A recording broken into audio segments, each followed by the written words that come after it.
என்ன பிள்ளை வளர்த்த நாம? நல்ல ஸ்கூல்ல சேர்த்து ஸ்பெஷல் சாப்பாடு கொடுத்தா பிள்ளை வளர்த்துட்டோமா? கோழியும் தான் வளருது தீனம் போட்டா. கோழி வளர மாதிரி பிள்ளை வளரக்கூடாது. வளர்க்கணும், நாம பிள்ளைய வளர்க்கணும், அந்த பிள்ளைய பழக்கணும். இந்த டைம்லயே பிடிச்சுக்கணும். பாவம், அவள் படுக்கட்டு நாம செய்வோம், அவள் படுக்கட்டு நாம செய்வோம்ங்கிறது பிரச்சனை இல்ல.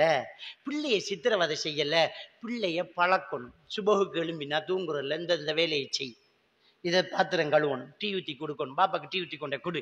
ஏன் செய்யறமாண்டா, பாப்பாக்கு டீ அவ ஊத்துறதில்ல, நான் ஊத்துவேன். நீ கல்யாணம் முடிக்க போற, நீ உண்ட கணவனுக்கு டீ ஊற்றி கொடுக்கணும். அதை எப்படி லெவல்ல எடுக்கணும், எப்படி மதத்துல அடிக்கணும், உம்மப்பாட டீ எப்படி இருக்கணும், உம்மம்மாக்கு டீ எப்படி ஊற்றணும், எனக்கு டீ ஊற்றி விடணும், பாப்பாட டீ எப்படி டேஸ்ட் அடிக்கணும்னு பிள்ளைக்கு தெரிஞ்சா, ஒரே டீ மாவுல, ஒரே சுடு தண்ணியில, ஒரே சாயத்துல 5 வகையில டீ ஊத்த தெரியும் என்ற பிள்ளை கண்டா நீங்க பிள்ளை வளர்த்திருக்கிறீங்க. இது என்னத்தை முதல் கொட்டுற, எதை குறைய போறன்னு தெரியாம போட்டு கலக்கி என்னமோ கலருக்கு சரியா எடுத்து கொடுத்து குடிச்சு, அவன் பாய் கொப்பிடிச்சு, அவன் கடையில போய் குடிச்சு, இப்படியே வாழ்க்கை நீடிச்சா எப்படி குடும்ப வாழ்க்கை நடந்துட்டு இருக்கும்? மனசு விரும்பணும், மனசு நேசிக்கணும். இல்ல, இவளோட வாழணும், அவளை பார்த்தாலே சந்தோஷம், தொட்டாலே சந்தோஷம், அவள் கை வச்சதெல்லாம் பொண்ணா மலருது அப்படி என்றதான ஒரு கணவனுக்கு நல்லா இருக்கும். அதே மாதிரி தான் ஆம்பளை பிள்ளைகளையும் வளர்க்கணும். எப்படி ஒரு பிரச்சனைக்கு ஃபேஸ் பண்ற, அதுக்கு உம்மாவும் பாப்பாவும் வீட்டு இருந்து வாழ்ந்து காட்டணும். பாப்பா எப்படி உம்மாவை ஹேண்டில் பண்ற, உம்மா கிட்ட பாப்பா எப்படி நடந்துக்கிறாங்கிறத பொடியும் பார்த்துக்கிட்டு இருக்க போறான். எப்படி பேசணும், பேச்சு எப்படி தொடங்கணும், எப்படி இருக்கணும், எப்படி கதைக்கணும், எப்படி நடக்கணும் அப்படிங்கிறத நம்ம பார்க்கணும். இன்னைக்கு 10 வயசானா படுக்கையை பிரிக்கணும் என்று சொன்ன மார்க்கத்துல ஒரே ஒரு விஷயத்தை பிரிச்சுக்கிட்டு இருக்கோம். பிள்ளைகள் தலைப்பட்டா புருஷனை மட்டும் பிரிச்சு போட்டு இருக்கோம். அந்த ரூமுக்கு போய் படுங்க வைக்கம் இல்லையா? ஏன்னா அது ரொம்ப பெரிய முக்கியம் கல்யாணம்ங்கிறது. அந்த கல்யாணம் ஒரு தடவை தான் வாழ்ந்தா அவரோட தான் நிம்மதியா வாழணும். இப்ப இந்த தலாக்கு ஹுலா, பொம்பளை தேவண்டா ஹுலா, ஆம்பளை தேவையில்லண்டா தலாக்கு, மார்க்கம் தேவையில்லண்டா அது பசகு. அது உங்களுக்கு தெரியும். பசகண்டா நம்ம ஆக்கள் ஹுலாவையும் பசகங்கிற. பசகண்டா என்னன்னு தெரியுமா? அவருக்கும் பாலத்தான் விருப்பம், அவருக்கும் பாலத்தான் விருப்பம். மார்க்கத்துக்கு அவங்க 2 பேரும் வாழ்றது விருப்பம் இல்லை. கல்யாணம் முடிச்சதுக்கு பிறகுதான் தெரியுது பால் குடி சகோதரர்கள். கல்யாணம் முடிச்சதுக்கு பிறகுதான் தெரியுது நாம கல்யாணம் முடிச்ச முதல் பொண்டாட்டிக்கு இவ சாட்சி முறை, இல்லாட்டி பெரிய மட மகள்.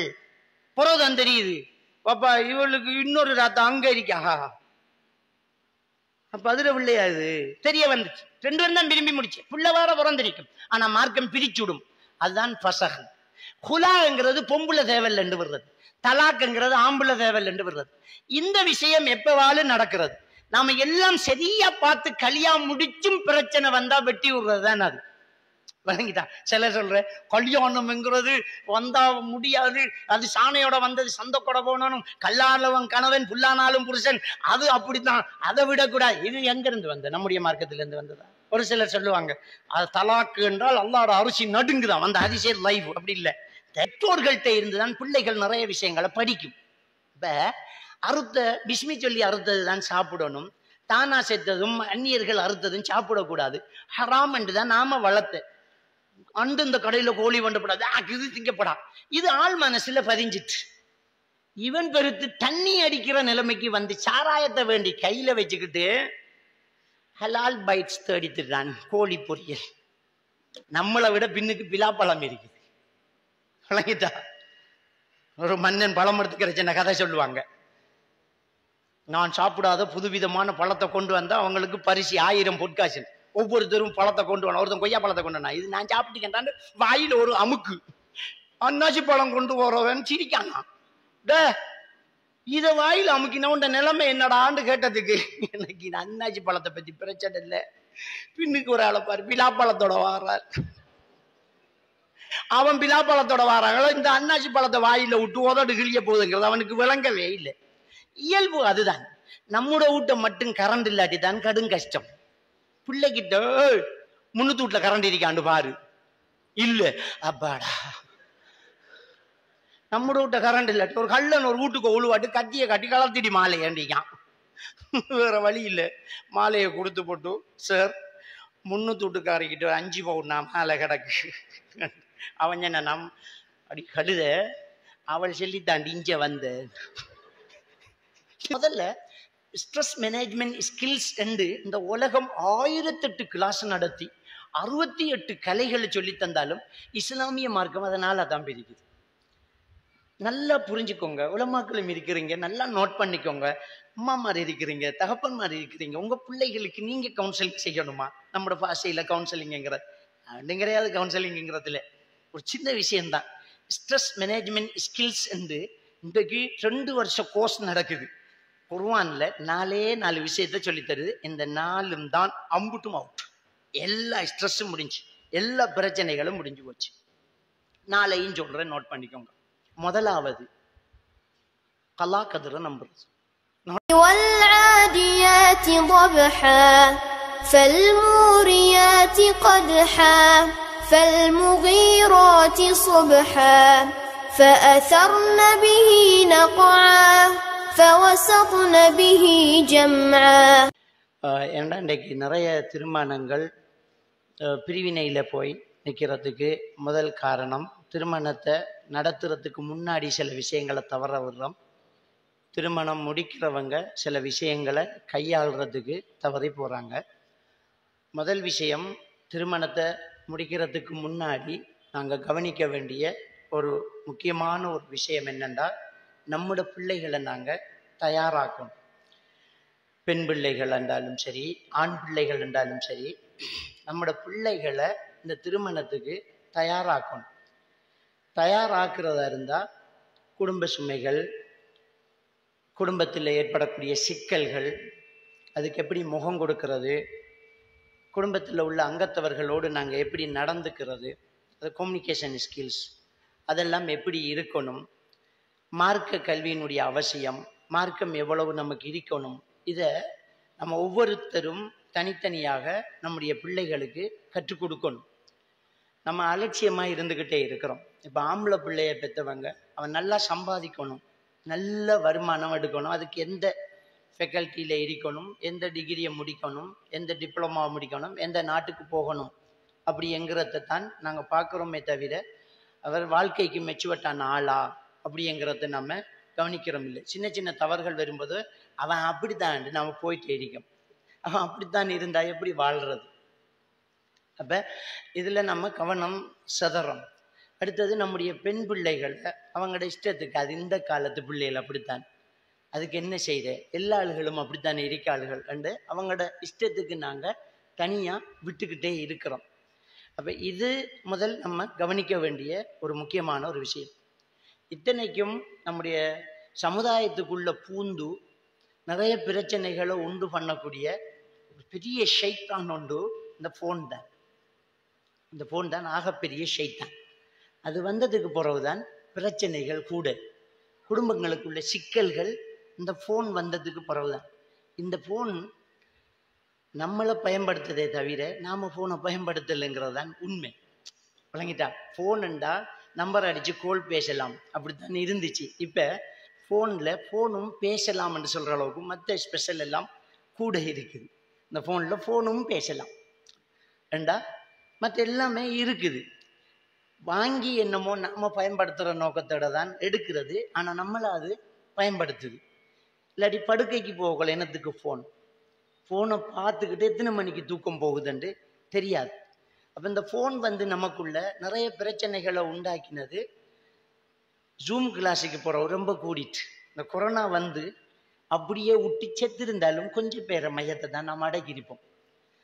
கொரோனா வர போடாண்டோடு நம்மளோட பிள்ளைகளுக்கு ஃபோனை கொடுத்தோமே, கணக்க பேரை மானத்தை காணல, கணக்க பேரை குடும்பத்தில் கண்ணீர் தான் மிஞ்சின, தற்கொலை செய்யலாமண்டா செஞ்சிடலாம்ங்கிற நிலைமை வந்துட்டு. அவ்வளோ பெரிய ஒரு பிரச்சனையை இந்த ஃபோன் தான் வந்து என்ன செய்யுது. அப்போ நான் சொன்ன இந்த விஷயம் நம்முடைய பிள்ளைகளை தனித்தனியாக, ஆண் பிள்ளையோ பெண் பிள்ளையோ, ஒரு கட்டுக்கோப்புள்ள ஒரு குடும்ப ஒரு அங்கத்தவராக, குடும்பத்தை வழி நடத்தக்கூடியவராக அவரை கொண்டு வரத்துக்கு தடையாக இருக்கிறது இந்த ஃபோன். அந்த ஃபோன் பிள்ளைகள்கிட்ட வந்ததால் மட்டும் இல்லை, பெற்றோர்கள்ட்டையும் வந்ததால தான். என்ற நிறைய பெற்றோர்கள் குனிஞ்ச தலை நிமிராமல் வாழ்ந்துக்கிட்டு இருக்காங்க ஃபோனில். அதனால் பிள்ளைகளை பார்க்குற விதம் ரொம்ப குறைவு. இருக்கிற பிள்ளைகளை கூட சர்வன்ட்டை கொடுத்து போட்டு 4 வீடியோக்களை சர்வ் பண்ணுற வேலையாக தான் நம்ம ஆட்களுக்கிட்ட இருக்குது. அப்போ முதல்ல இந்த பிள்ளைகளை நம்ம மார்க்கத்துக்கு தயாராக்கணும். பிரச்சனைகள் வரும்போது அதுக்கு முகம் கொடுக்க நம்முடைய பிள்ளைகளை தயாராக்கணும். நான் அந்த ஆரம்பத்தில் உங்களுக்கு நான் ஒரு விஷயத்தை சொல்லிக் கொள்கிறேன். ஸ்ட்ரெஸ் வந்துட்டேன்டா அந்த ஸ்ட்ரெஸ்ஸை மேனேஜ்மெண்ட் பண்ணணும் அப்படிங்கிறது தான் கன்செப்டே. அது முக்கியமான ஒரு விஷயம். வாழ்க்கையில் எல்லாருக்கும் பிரச்சனை வரும். பிரச்சனை இல்லாத மனுஷனே கிடையாது. சூரத்துல் பக்கராவில் 155வது வசனம், சூரா முஹம்மதுல 31வது வசனம் உங்களை கண்டிப்பாக சோதிப்போம் என்று அல்லாஹ் சொல்கிறான். ஒல நபுலு வன்னக்கும், உங்களை கண்டிப்பாக சோதிப்போம்ங்கிறான். அப்போ எதனால் சோதிப்போம்? ஹவுஃப், பயத்தால் சோதிப்போம். ஜூ, பசியால் சோதிப்போம். ஒன்னக்ஸ் மினல் அம்பால், பொருளாதார சேதத்தால் சோதிப்போம். ஒன்னப்ஸ், ஆத்ம மரணத்தால் நாங்கள் சோதிப்போம். உயிர் சேதத்தால் சோதிப்போம். ஒரு சமராத், விளைச்சல் சேதத்தால் நம்ம சோதிப்போம். அப்போ சோதனைங்கிறது நம்ம எல்லாருக்குமே கண்டிப்பாக வரும். அப்போ பிரச்சனை இருக்குது. பிரச்சனை இல்லாத ஒரு வாழ்க்கை வேணும்னா மௌத்தாயி சொர்க்கத்துக்கு தான் போகணும். அங்கே தான் பிரச்சனை இல்லை. இங்கே இருந்தால் எல்லாருக்கும் பிரச்சனை, ஒவ்வொருத்தருக்கும் பிரச்சனை. ராஜ வாழ்க்கை வாழ்ந்தால் அவருக்கு ஒரு பிரச்சனை, ஆக லோ வாழ்க்கை வாழ்ந்தால் அவருக்கு இன்னொரு பிரச்சனை, எனக்கு ஒரு பிரச்சனை, உங்களுக்கு ஒரு பிரச்சனை, ஆளுக்கு ஒரு பிரச்சனை இருக்கு, வேற வேற மாதிரி இருக்குது. இப்போ என்ன மனுஷனா பிறந்தா நமக்கு என்ன தேவைண்டா, பிரச்சனைக்கு முகம் கொடுக்கிற தன்மை தேவை. பிரச்சனை இல்லாமாக்கி இயலாது. ஸ்ட்ரெஸ் ட்ரீட்மெண்ட் அப்படிங்கிற ஒரு வேர்டு இருக்காது. டிக்ஷனரியிலையோ இன்டர்நெட்லேயோ தேடினா ஸ்ட்ரெஸ் ட்ரீட்மெண்ட்ங்கிற ஒரு வார்த்தை வராது. ஸ்ட்ரெஸ் மேனேஜ்மெண்ட்ங்கிற ஒரு வார்த்தை தான் இருக்கு. பிரச்சனையை சரியாக்க முடியாது, பிரச்சனைகளை சமாளிக்கத்தான் முடியும், பிரச்சனைகளுக்கு முகம் கொடுக்கத்தான் முடியும். அப்போ ஸ்ட்ரெஸ் மேனேஜ்மெண்ட் ஸ்கில்ஸ் இன்றைக்கு சைக்காலஜி படிக்கக்கூடியவங்க நிறைய அப்படியே படிச்சுட்டு இருக்கிறாங்க. ஒரு விஷயத்தை இன்னும் நான் சொல்லிக்கொள்ள விரும்புகிறேன். என்னென்னா, நம்ம ஆட்களுக்கு சைக்காலஜிங்கிற ஒரு பைத்தியம் கடுமையாக பிடிச்சிருக்கு. என்ன என்றாலும் ஒரு பயான போகிறண்டாலும் அது ஒரு உளவியல் பார்வை என்று போட்டால் தான் ஜனம் பெறுது. ஒரு காலத்தில் என்ன கூப்பிட்டு பயான் பண்ணுறேன்டா மூட நம்பிக்கையை பற்றி தான் பேசத்தான். என்னடா அமித் மௌலவி மூட நம்பிக்கை, மக்கள்கிட்ட ஒரு மூட நம்பிக்கை இருந்துச்சு, மூட நம்பிக்கையை பற்றி அமித் மௌலவி தான் பேசுவாருன்ட்டு.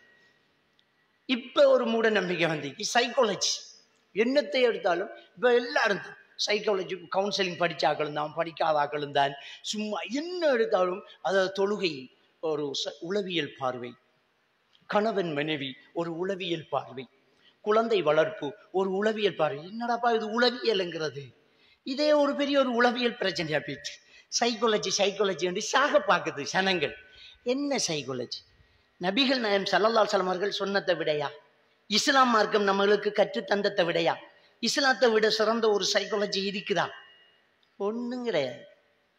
இஸ்லாமிய வாழ்க்கை வாழ்ந்துட்டோம்னா ஒரு சைக்காட்டிஸ்டும் தேவையில்லை, ஒரு சைக்காலஜிஸ்டும் தேவையில்லை, ஒரு கவுன்சிலரும் தேவையில்லை.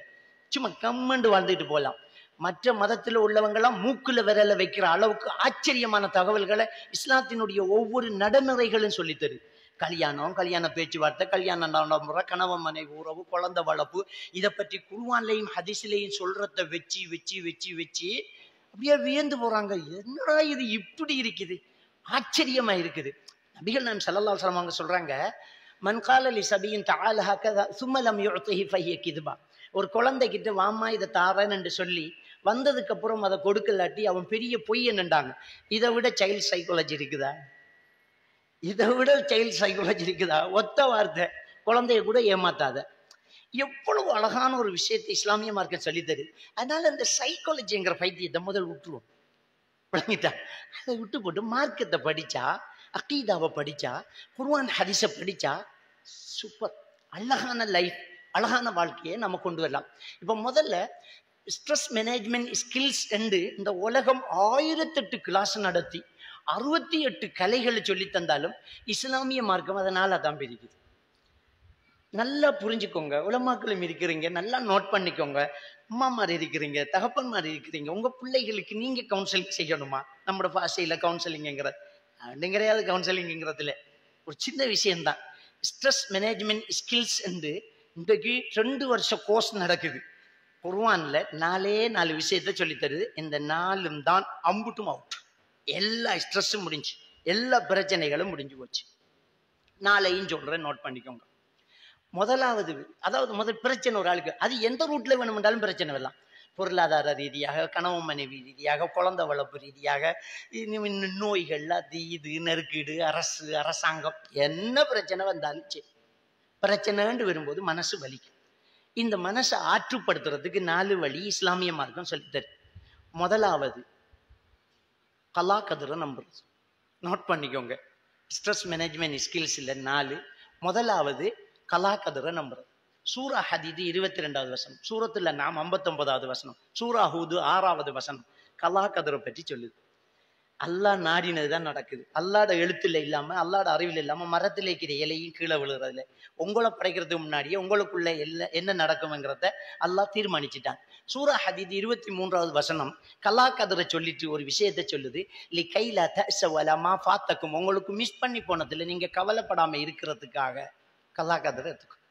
ஒரே வார்த்தை நேரடியாவே சொல்லுது. பிரச்சனையில இருந்து நீங்க வெளியில வர்றதுக்காகங்குது.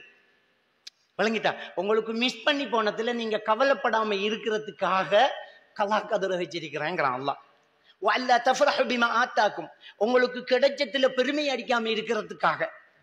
கிடைச்சா கூட பெருமை அடிச்சிடக்கூடாது. நான் அப்படித்தான், எங்களோட பரம்பரையே தோத்தது கிடையாது, நான் அப்படித்தான் முயற்சி செஞ்சேன், நாங்க தேடி பார்த்து எடுத்தோம். என்ன தேடி பார்த்து எடுத்தனே?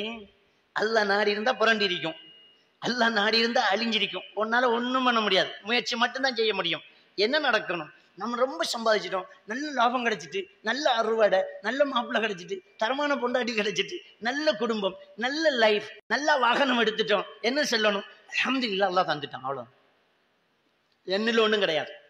வஅல்லா தஃப்ரஹு பிமா ஆத்தாக்கும், நீ கிடைச்சதுல துள்ளாம இருக்கிறதுக்கும் உன்னை மிஸ் பண்ணி போனதுல கவலைப்படாம இருக்கிறதுக்கும் கலா கதிரை நம்பு. ரைட். ஸ்ட்ரெஸ் மேனேஜ்மெண்ட் ஸ்கில்ஸ்ல முதலாவது வந்தாச்சு.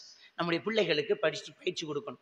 எப்பவுமே நம்முடைய பிள்ளைகளை சின்ன வயசுல இருந்தே தோல்விகளை ஏற்றுக்கொள்ளக்கூடிய பக்குவம் உள்ளவர்களாக பிள்ளைகளை வளர்க்கணும். இல்லாட்டி பின்னுக்கு பிரச்சனை தான். தோல்விகள் நம்ம என்ற புள்ள எப்பவும் தோக்கூடக்கூடாது, கேட்கறதெல்லாம் கொடுக்கணும் என்று நினைச்சிட்டீங்கன்னா உங்களோட பிள்ளைகளுக்கு நீங்க அநியாயம் செய்றீங்கன்னு அர்த்தம். உங்களோட பிள்ளைகளை நீங்க அநியாயம் செய்யறீங்க. ஏன்டா நீங்க எவ்வளவு நாளைக்கு இருப்பீங்க? கொஞ்ச நாளைக்கு நீங்க இருந்துட்டு போவீங்க. அந்த பிள்ளை திரும்ப வாழ போகுது. வாழ்ந்துட்டு போகும்போது ஒரு கதை கேட்கல சூசைட் பண்ண போய்த்திருவான்.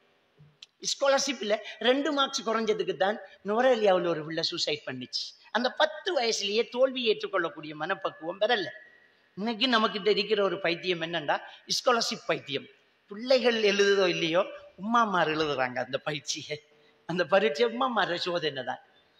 படுத்துற பாடம் அந்த பிள்ளையில போட்டு. நான் கேட்கிறேன், ஸ்காலர்ஷிப்ல இலங்கையிலேயே ஃபெஸ்ட் வந்த சர்டிபிகேட்டை வச்சு அந்த பிள்ளையோட எதிர்காலத்துல என்னையாலும் செய்யலாமாண்டா? கரண்ட் போனா வீசலாம், வேற ஒன்றும் செய்யணும், வேற ஒண்ணும் பண்ண முடியாது. சொல்லுங்களும் பாப்போம், என்னையாலும் செய்யலாமா? ஸ்காலர்ஷிப்ல 200 மார்க்ஸ் எடுத்த சர்டிபிகேட் இருக்கு, என்னையெல்லாம் யூனிவர்சிட்டியில மார்க்ஸ் குறைச்சா சேர்த்து கொடுக்கலாமா? இந்த மாதிரி பண்ணலாமா? வீசல், வேற ஒன்றும் பண்ண முடியாது. இதுக்கு போட்டு தலையை போட்டு முட்டி அந்த புள்ளோட சுதந்திரத்தை கெடுத்து புத்தகத்துல படுத்து புத்தகத்துல எழும்பி ஓடு ஓடு ஓடு புடி புடி புடி புடி என்று அந்த 10 வயசு 9 வயசு சுதந்திரத்தை பறிச்சு அவனுக்கு விளையாட்டு இல்லை, அவனுக்கு சம வயது குழுக்கள் இல்லை, உம்மாட தோழகரல, வாப்பாட மடியில பாயல, வீட்டுல புதுகலிக்கல, சந்தோஷமா துள்ளி விளையாடல, அனுபவிக்கல, ஒன்றும் செய்யல, குருவாமாஜாவையும் கட் பண்ணி போட்டு கடைசியில சோயினுகளை முடி போட்டு வந்தா உம்மா ஏசுற ஏச்சி உனக்கு சோத்த தந்தா தவுட்ட தந்தா, நீயும் இருக்கியே, உண்ட தம்பியை பாரு, உண்ட சாச்சாட மான பாரு, அவன் எடுத்த மார்க்ஸ் பாரு, மக்கு ஒன்னால என்ற மானம் போச்சு, இன்னும் 2 மார்க்ஸ் எடுத்திருக்கலாமோ, நீ என்னடா செஞ்சாங்கடா பைத்தியம் முத்துது. அப்ப அந்த பிள்ளை என்ன பாடுபடுது? தயவு செஞ்சு நம்முடைய பிள்ளைகளை தோல்வி ஏற்றுக்கொள்ளக்கூடிய மனப்பக்குவத்தை, இது ஒன்றும் இல்லடா சொல்லுங்க, இதெல்லாம் பாரதானே, அதுல என்ன இருக்கு போ அப்படின்னு சொன்ன. அவனுக்கு இதெல்லாம் எதிர்த்து போகணுங்கிற தைரியத்தை கொடுக்கணும். ஏறான் ஜன்னல்ல ஒருத்தன், ஐயோ கத்தின அவன் கீழே விழுந்துருவான். அவனுக்குள்ள இருக்கிற பலத்தை கூட நாம சுக்கு நூறாக்குறோம். யாரைத்தான் ஜன்னல்ல பிடிச்சிட்டான், என்ன சொல்லணும்? வெரி குட், பிடி கேட்டி, அப்படி ரைட், அப்படி சொல்லணும். ஒரு புள்ள ஓடி உழுந்துட்டு மூக்கால ரத்தம், அல்லா வேண்டும், நான் மூக்கால வர ரத்தம் இல்லை, அவன் பிரச்சனை. உம்மா கத்துற கத்தை பார்த்தா இன்னும் 2-3 நிமிஷத்துல சாவ போறான் போல கிடக்கு என்று அவன் மூச்சு அப்படியே அவுட்.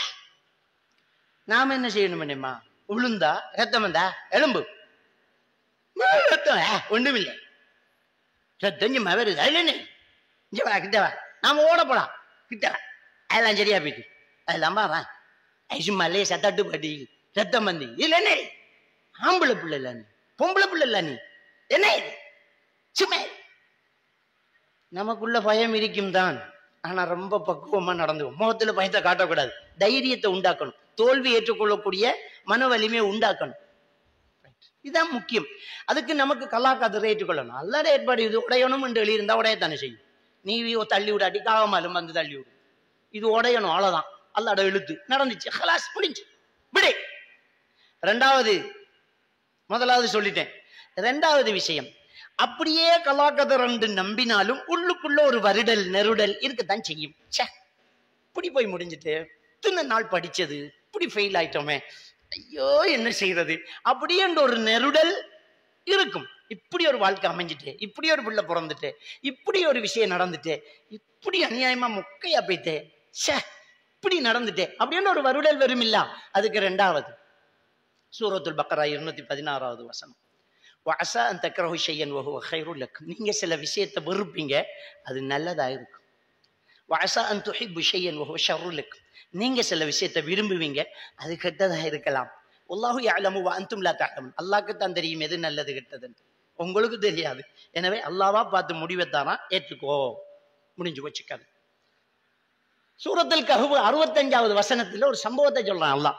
ஹில்ர் அலைஹிஸ்ஸலாம் மூசா அலைஹிஸ்ஸலாமும் சந்திச்சது. அதுல 3 விஷயத்தை சொல்லலாம். ஒன்றை மட்டும் சொன்னா போதும். 2 பேரும் கப்பல்ல போறாங்க. இறங்கும் போது கப்பலுக்கு ஓட்டையை போட்டார் ஹில்ர் அலைஹிஸ்ஸலாம். மூசா நபி அநியாயத்தை தட்டி கேட்கறது இயல்பு. என்னப்போ ஓட்டையை போட்டு அவ்வளவு பேர் மூழ்க போறாங்களே, நல்ல காரியமா இதுங்கிறாரு. அதுக்கு ஹில்ர் அலைஹிஸ்ஸலாம் சொன்னாங்க, வந்ததே அதுக்கு தான்.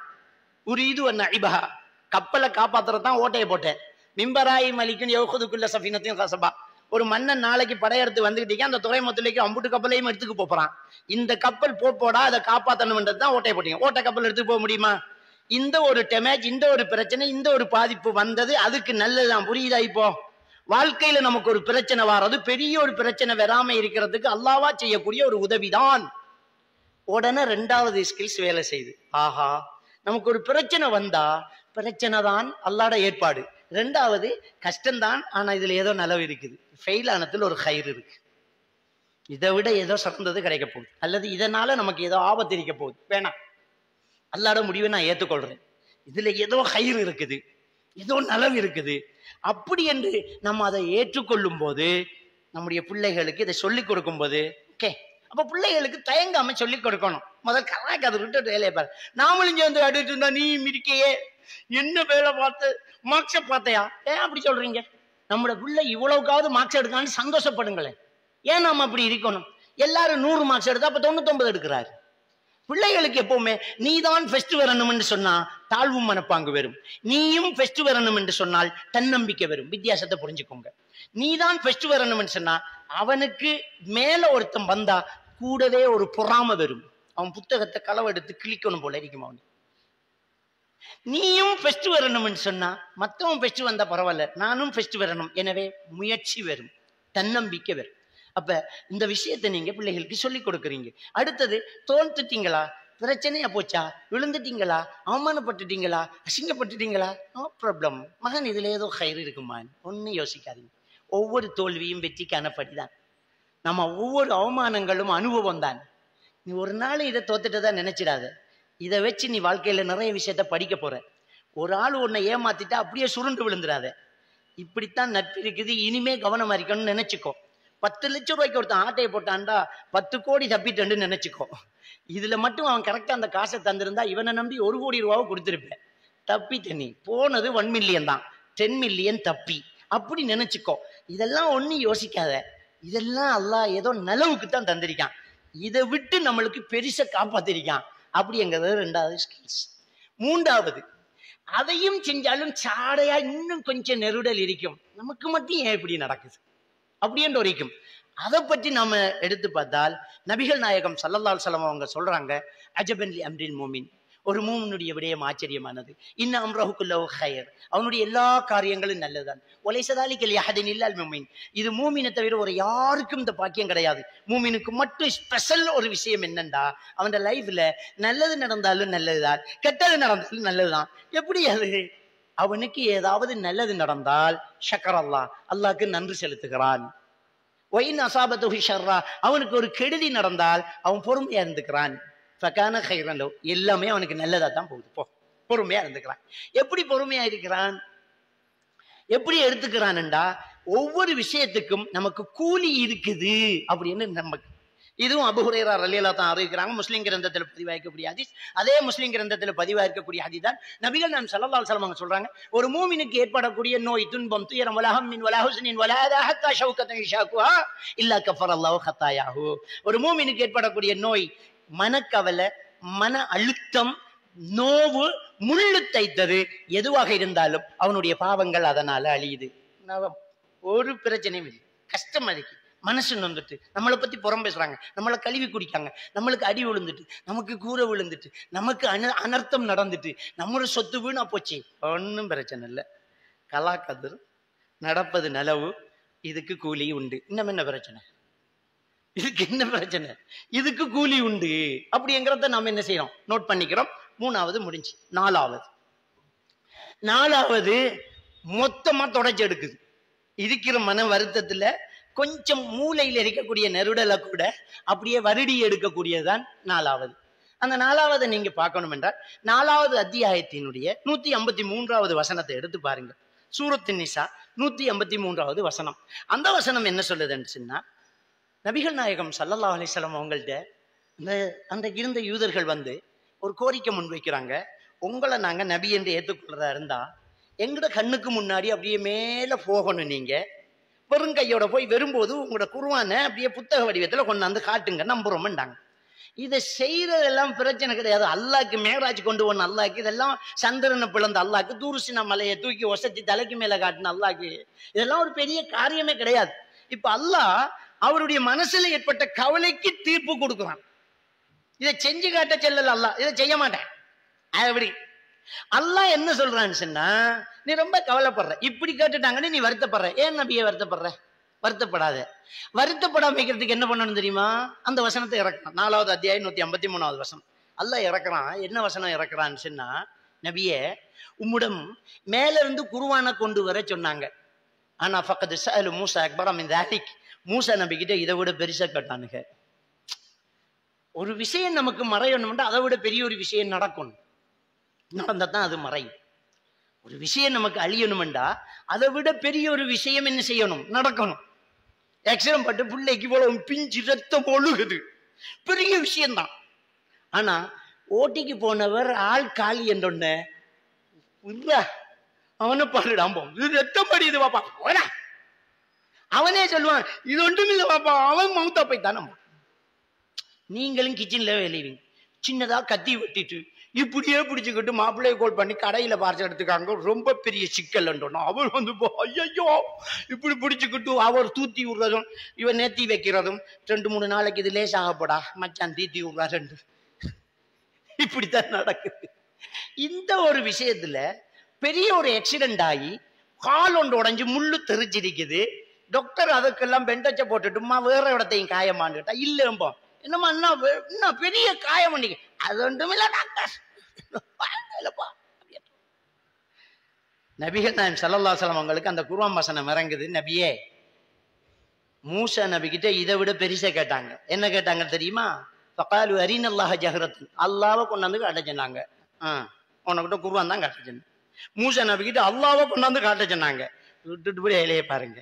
நம்மளை விட பின்னுக்கு பிலாப்பழம் இருக்குது, விளங்கிட்டா? ஒரு மன்னன் பழம் எடுத்துக்கிற சின்ன கதை சொல்லுவாங்க.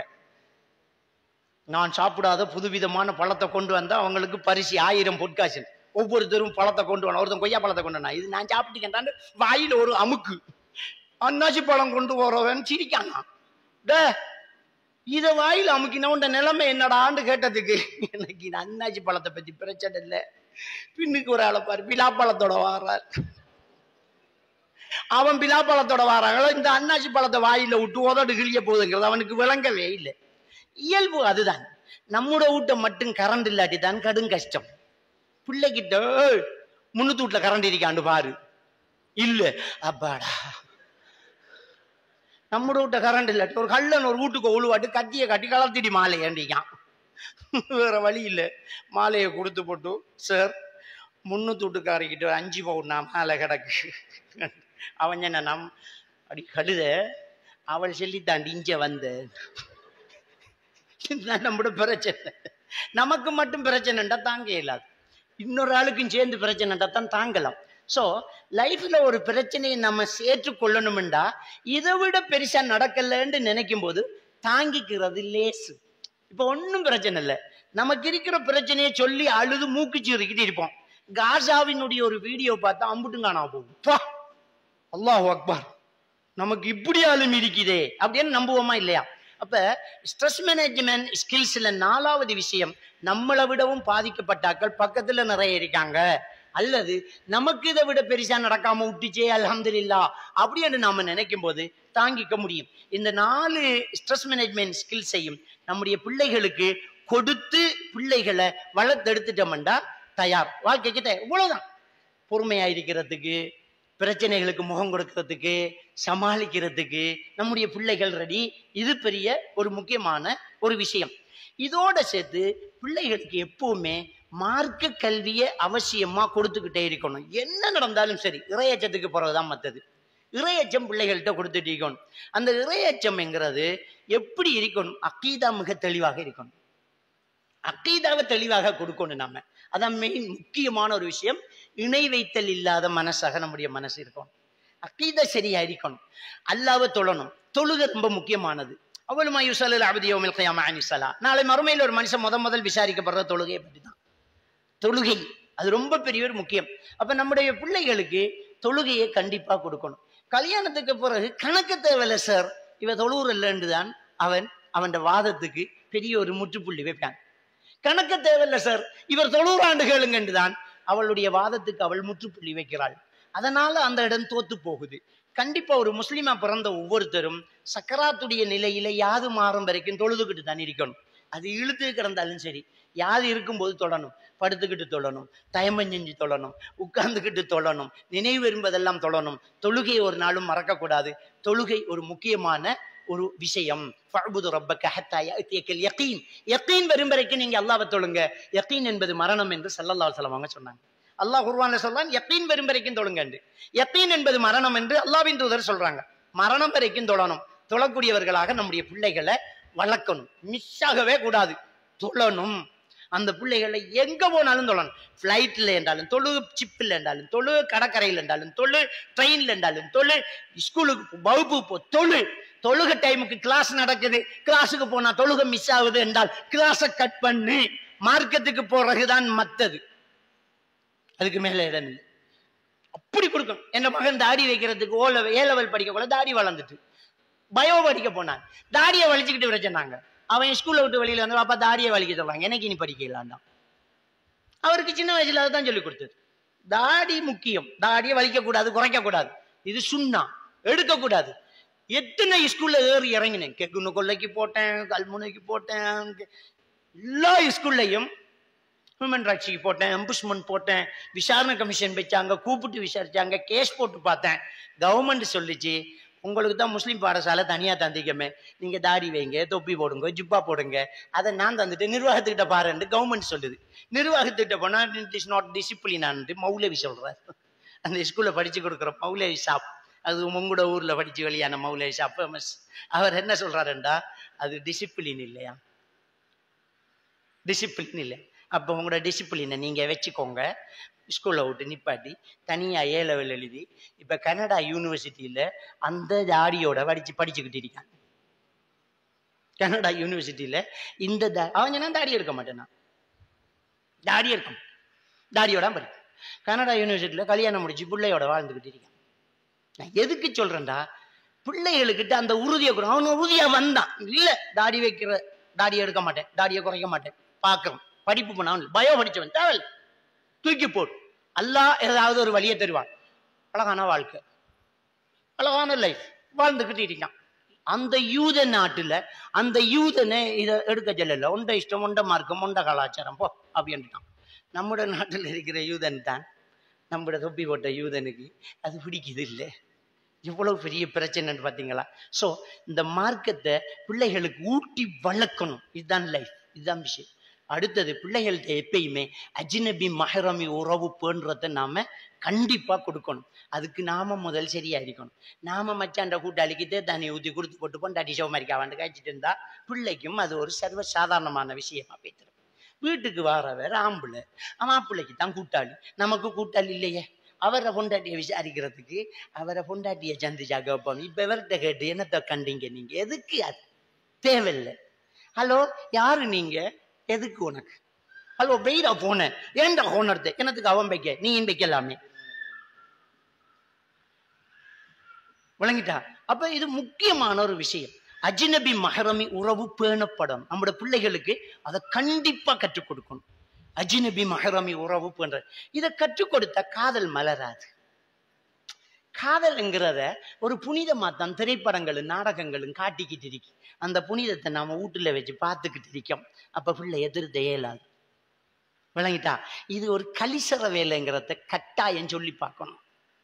கேவலமான ஒரு விஷயம்ங்கிறத அடித்து சொல்லணும். காதலிச்சு கல்யாணம் முடிச்ச கல்யாணத்துக்கு குடும்பத்துக்கையும் போய் கலந்துக்கப்படாது. இஸ்லாத்துக்கு முரணான ஒரு திருமணம் போகக்கூடாது. தேவையில்லாத த்ரௌனும் அனாச்சாரமும் ஃபேசியலும் அதுவும் இதுவும் போகக்கூடாது. சீதன கல்யாணம் அறவ கலந்துக்க மாட்டேன். தேவையில்லாத கலாச்சாரம் அறவ போக மாட்டேன். இதுல இருந்து நம்ம முக்கியமாக தவிர்ந்து கொள்ளணும். அப்ப இந்த பிள்ளைகளுக்கு ஒரு ஒரு ஒரு கலை விளங்கும். பெற்றோர்கள்ட்ட இருந்துதான் பிள்ளைகள் நிறைய விஷயங்களை படிக்கும். இப்ப அறுத்த பிஸ்மி சொல்லி அறுத்ததுதான் சாப்பிடணும். தானா செத்ததும் அந்நியர்கள் அறுத்ததும் சாப்பிடக்கூடாது. ஹராம் என்று தான் நாம வளர்த்த. அண்டு இந்த கடையில கோழி வண்டப்படாது, இது திங்கப்படா. இது ஆள் மனசுல பதிஞ்சிட்டு இவன் பெருத்து தண்ணி அடிக்கிற நிலைமைக்கு வந்து சாராயத்தை வேண்டி கையில வச்சுக்கிட்டு ஹலால் பைட்ஸ் தேடித்துறான். கோழி பொரியல், கம்பு கட்டுக்க சாராய போத்தல், கடிக்கிறதுக்கு ஹலால் கோழி தேவைப்படுது. குடிக்கிற சாராயத்தை பத்தி அவனுக்கு கவலை வரல. கடிக்கிற கோழி நல்லா இருக்கணும் யோசிக்கிறான்டா. அதைத்தான் நாம ஊட்டி வளர்த்து அது மட்டும் சக்சஸ் ஆகுது. இதையும் சரியா எடுத்திருந்தா இதையும் தூக்கி எறிஞ்சிருப்பான். இதுதான் சாராம்சம்.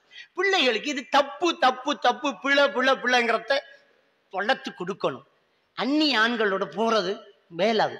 10 வயசானால் படுக்கையை பிரிக்க சொல்லி ஸல்லல்லாஹு அலைஹி வஸல்லம் அவர்கள் சொன்னதை நாம கச்சிதமா பின்பற்றதில்லை. நம்ம 7 வயசானா தொழுகையை கொண்டு ஏவுங்க, 10 வயசானா தொழுகையை கொண்டு அடியுங்க, அதோட நிறுத்திக்கிறோம். அந்த அதிர்ச்சிக்கு இன்னொரு பின்பகுதி இருக்கு. அந்த பின்பகுதி தான் படுக்கையை பிரியுங்கண்டு. தூக்கத்துல சொந்த பிள்ளையும் பக்கத்துல வச்சு படுக்கப்படாண்டா 10 வயசு பிறகு ஆட்டக்காரனடா எப்படி அனுப்பி வைக்கிற? மௌலை ஷாப்பு கிட்ட தனி ரூம்ல ஓத பள்ளிக்கூடம் எப்படி நடக்கிற? கிளாஸுக்கு நம்மட பிள்ளை எப்படி தனியா விடுற? டிஸ்கஷன் பண்றதுக்கு குரூப் பேக்குக்கு ஒரே கிளாஸ் பிள்ளைகள் ஒரே வகுப்பு பெச்சலர் என்று எப்படி விடுற? ஏலாது. இதை சொன்ன நாம சொல்லுவாங்க அது பிள்ளைகள் எங்களுக்கு நம்பிக்கை இருக்கு, சந்தேகம் இல்லை. ரசூலுல்லாஹி ஸல்லல்லாஹு அலைஹி வஸல்லம் அவர்கள் ஒரு ஆணும் பெண்ணும் தனிச்சிருந்தால் 3வது ஷைத்தான் என்று சொன்ன அந்த மக்கள் யார் தெரியுமா? 1 கோடி ஆலிம்களை விட உயர்ந்த சஹாபாக்களை பார்த்தான் சொன்னாங்க. தனித்திருந்த 3வது ஷைத்தான் என்று நாமெல்லாம் ஏமாத்துறோம். நாங்கெல்லாம் ஏமாத்துறோம். அந்த சஹாபாக்களுடைய கால் தூசிக்கு சமமா? அந்த சஹாபாக்களுக்கு தான் சொன்னாங்க ஒரு ஆணும் பெண்ணும் தனிச்சிருந்தால் 3வது ஷைத்தான் என்றா. நாம எல்லாம் ஆறு தாடிய முடங்கால் வரைக்கும் வச்சாலும் நாம என்ன அவங்களோட தூசிக்கு நாம வைக்க இயலாது. எப்படி நாம என்ன எனக்கு எப்படி நம்பிக்கை வரும்? நான் நல்லம், நீ நல்லம், உண்ட உள்ள தங்கம், அந்த பொடியன் தங்கம். சைத்தான் தங்கம் இல்ல தங்கம், சைத்தான் கெடுத்துருவான். அஜ்னபி மஹ்ரமி உறவை பேணணும். அஜ்னபி மஹ்ரமி உறவை பேணுறத இந்த பிள்ளைகளுக்கிட்ட கொடுத்து வளர்க்கணும். இப்ப இந்த பிள்ளை கல்யாணத்துக்கு ரெடி. அஜ்னபி மஹ்ரமி. அப்ப இவனுக்கிட்ட காதல் வருமா? அவளுக்கிட்ட காதல் கலாச்சாரம் வருமா? வராது. இது தப்பு. இந்த லைஃபை ஆபத்து. இது நரகத்துக்கு இட்டு செல்லும். இது விபச்சாரம். இதை ஊட்டி வளர்க்கணும். இது விபச்சாரம். இது சரிப்பட்டு வராது. இதுக்கு இடம் வைக்க கூடாது. இது ரொம்ப முக்கியம். நம்முடைய பிள்ளைகளை கண்காணிக்கிற பொறுப்பு நம்ம கிட்ட எல்லார்டையும் இருக்கு. பிள்ளைய வீட்டுக்குள்ள நாம சும்மா வச்சிருக்க கூடாது. நான் சொல்ற மாதிரி இந்த இஸ்லாமிய திருமண கல்வியில சமையல் ஒரு பாடமா ஏன் போட்டிருக்காங்கன்னு தெரியுமா? நிறைய கல்யாணம் சமைக்க தெரியாததால பிரியுது. சமையலும் ஒரு பாடமாம். நான் கேட்கிறேன் அணிலுக்கு ஏற சொல்லி கொடுக்கணுமா? குரங்குக்கு பாய சொல்லி கொடுக்கணுமா? பொம்பளை பிள்ளைகளுக்கு சமைக்க சொல்லி கொடுக்குற சூழ்நிலையா போச்சு நம்முடைய கலாச்சாரம். ஏண்டா எங்கடா இந்த கதையை போய் சொல்ல சிரிக்க மாட்டாங்களா? ஒரு பெண்ணுக்கு சமைக்க சொல்லி கொடுக்குற ஒரு காலம் எத்தனை புருஷன் டீ ஊத்தி கொடுக்காங்க தெரியுமா? பொண்டாட்டிக்கு அதுவும் தெரியா. ஜஸ்ட் ஒரு சோறாக்க தெரியா. மீன் திங்க தெரியும், நல்லா முழுங்க தெரியும். மீனத்தோட பயமா? என்ன வளர்த்த பிள்ளைய? என்ன புள்ள வளர்த்த? அப்ப அந்த புள்ளோட கையில மீனை கொடுத்து இதை வெட்டு இதை கழுவி. இறைச்சை இப்படி தம்பட்டுற, கத்தரிக்காய் இப்படித்தான் அறியுது, இதை இப்படித்தான் செய்யுது. ஒவ்வொரு ட்ரிக்ஸை சொல்லி கொடுக்கணும். ஒவ்வொரு ட்ரிக்ஸை நம்ம சொல்லி கொடுக்கணும். இது வாழைப்பூவை வாழைப்பூவை அறியும் போது கையில் தேங்காய் பூசு. ஒரு கோப்பைக்கு தண்ணி எடுத்து அதில் கொஞ்சம் தேங்காய் ஊற்று. அப்போ வாழைப்பூ அரிஞ்சு அதில் போடும். அப்போ கருக்காது. அப்போ அந்த ட்ரிக்ஸை சொல்லி கொடுக்கணும். சரி, இதை செய்யும், இதை இந்த குரோஸில் தான் வெட்டணும். அப்போ தான் டேஸ்ட் உப்பு உள்ள ஏறும். இறைச்சியிட பதத்தை பார், நாரா நீடிட்டு இருக்கிறத பார். அப்போ குறுக்கு வெட்டு, இந்த வெட்டு வெட்டக்கூடாது, இறைச்சி வேகாது. இந்த வெட்டு வேகணும். இறைச்ச போட்டோன்னு தண்ணி ஊற்றக்கூடாது, அதில் தண்ணி விடும். அந்த தண்ணி வற்றும் போது தான் தண்ணி விடணும். இதெல்லாம் சொல்லி கொடுக்கணுமே. சொல்லி கொடுத்து வளர்த்தா தானே பிள்ளைகள் நல்லா சமைக்கும். இது சில பிள்ளைகிட்ட தங்க கட்டியை கொண்டே கொடுத்து, ஐவை மாட்டரைச்ச வேண்டி கொடுத்து, ஆட்டரைச்ச வேண்டி கொடுத்து, ஆக்கு இன்றைக்கு ஒரு பண்ணு எடுக்கிறண்டு புருஷன் தொழுவு போட்டு வந்து பிஞ்சானை எடுத்து வச்சு போட்டு ஆப்போ என்ற ஆண்டவனை என்னடி செஞ்சிருக்காய் நீ என்று கடையில் ஆர்டர் பண்ணுற கேஸும் கல்யாணத்தை பிரிக்கிற கேஸு நடந்துக்கிட்டு இருக்குது. நான் சொல்கிறேன், அணிலுக்கு ஏற சொல்லி கொடுக்கப்போடா, மீனுக்கு நீந்த சொல்லி கொடுக்கப்போடா. நம்மளோட பிள்ளைகளுக்கு இயல்பாக வர வேண்டிய கலையை சொல்லி கொடுக்க மறந்துடக்கூடாது. படிக்கிற, டிகிரி முடிக்கிற, டிப்ளமா முடிக்கிற, யூனிவர்சிட்டிக்கு போகிறதெல்லாம் சைட்டில் முக்கியம். ஒரு பொம்புல வாழ போகிறவன் நம்மள்கிட்ட இருந்துக்கிட்டு கழியிறவில்லை. நாம் ஒரு காலத்தில் முடிச்சிடுவோம் வாழ்க்கையை. அந்த பிள்ளை தான் வாழ்க்கையை தொடங்க போகுது. அதுக்கு ஒவ்வொரு சமையலையும் சொல்லி கொடுத்து, ஒவ்வொரு கதையையும் சொல்லி கொடுத்து, விசிட்டை எப்படி நம்ம விஷ் பண்ணுறது, மக்கள்கிட்ட எப்படி பேசுறது, மாமிக்கிட்ட எப்படி பேசணும், மாமா கிட்ட எப்படி பேசணும், மச்சான்கிட்ட எப்படி பேசணும், இதெல்லாம் சொல்லி கொடுத்து பிள்ளைகளுக்கு நெறிப்படுத்தி வளர்த்தா நாம பிள்ளைகளுடைய பொறுப்பு பற்றி நாளை மறுமையில் அல்லாஹ் கிட்ட பதில் சொல்லலாம். இல்லாட்டி தலக்கூடிய வேண்டியது. என்ன பிள்ளை வளர்த்த? நாம நல்ல ஸ்கூல்ல சேர்த்து ஸ்பெஷல் சாப்பாடு கொடுத்தா பிள்ளை வளர்த்துட்டோமா? கோழியும் தான் வளருது தீனை போட்டா. கோழி வளர மாதிரி பிள்ளை வளரக்கூடாது. வளர்க்கணும். நாம பிள்ளைய வளர்க்கணும், அந்த பிள்ளைய பழக்கணும். இந்த டைம்லயே பிடிச்சிக்கணும். பாவம், அவள் படுக்கட்டு நாம செய்வோம், அவள் படுக்கட்டு நாம செய்வோம்ங்கிறது பிரச்சனை இல்லை. பிள்ளையை சித்திரவதை செய்யல, பிள்ளைய பழக்கணும். சுபகுக்கு எழும்பினா தூங்குறல இந்த வேலையை செய். இதை பாத்திரம் கழுவணும், டீ ஊற்றி கொடுக்கணும். பாப்பாக்கு டீ ஊற்றி கொண்டே கொடு. ஏன் செய்யறோம்டா? பாப்பாக்கு டீ அவ ஊத்துறதில்ல, நான் ஊத்துவேன். நீ கல்யாணம் முடிக்க போற, நீ உன் கணவனுக்கு டீ ஊற்றி கொடுக்கணும். அதை எப்படி லெவல்ல எடுக்கணும், எப்படி மதத்தில் அடிக்கணும், உம்மப்பாட டீ எப்படி இருக்கணும், உம்மம்மாக்கு டீ எப்படி ஊற்றணும், எனக்கு டீ ஊற்றி விடணும், பாப்பாட டீ எப்படி டேஸ்ட் அடிக்கணும்னு பிள்ளைக்கு தெரிஞ்சா ஒரே டீ மாவுல, ஒரே சுடு தண்ணியில, ஒரே சாயத்துல 5 வகையில டீ ஊத்த தெரியும் என்ற பிள்ளை கண்டா நீங்க பிள்ளை வளர்த்திருக்கிறீங்க. இது என்னத்தை முதல் கொட்டுற, எதை குறைய போறன்னு தெரியாம போட்டு கலக்கி என்னமோ கலருக்கு சரியா எடுத்து கொடுத்து குடிச்சு, அவன் பாய் கொப்பளிச்சு, அவன் கடையில போய் குடிச்சு, இப்படியே வாழ்க்கை நீடிச்சா எப்படி குடும்ப வாழ்க்கை நடந்துகிட்டு இருக்கும்? மனசு விரும்பணும், மனசு நேசிக்கணும். இல்ல இவளோட வாழணும், அவளை பார்த்தாலே சந்தோஷம், தொட்டாலே சந்தோஷம், அவள் கை வச்சதெல்லாம் பொண்ணா மலருது அப்படி என்ற தானே ஒரு கணவனுக்கு நல்லா இருக்கு. அதே மாதிரி தான் ஆம்பளை பிள்ளைகளையும் வளர்க்கணும்.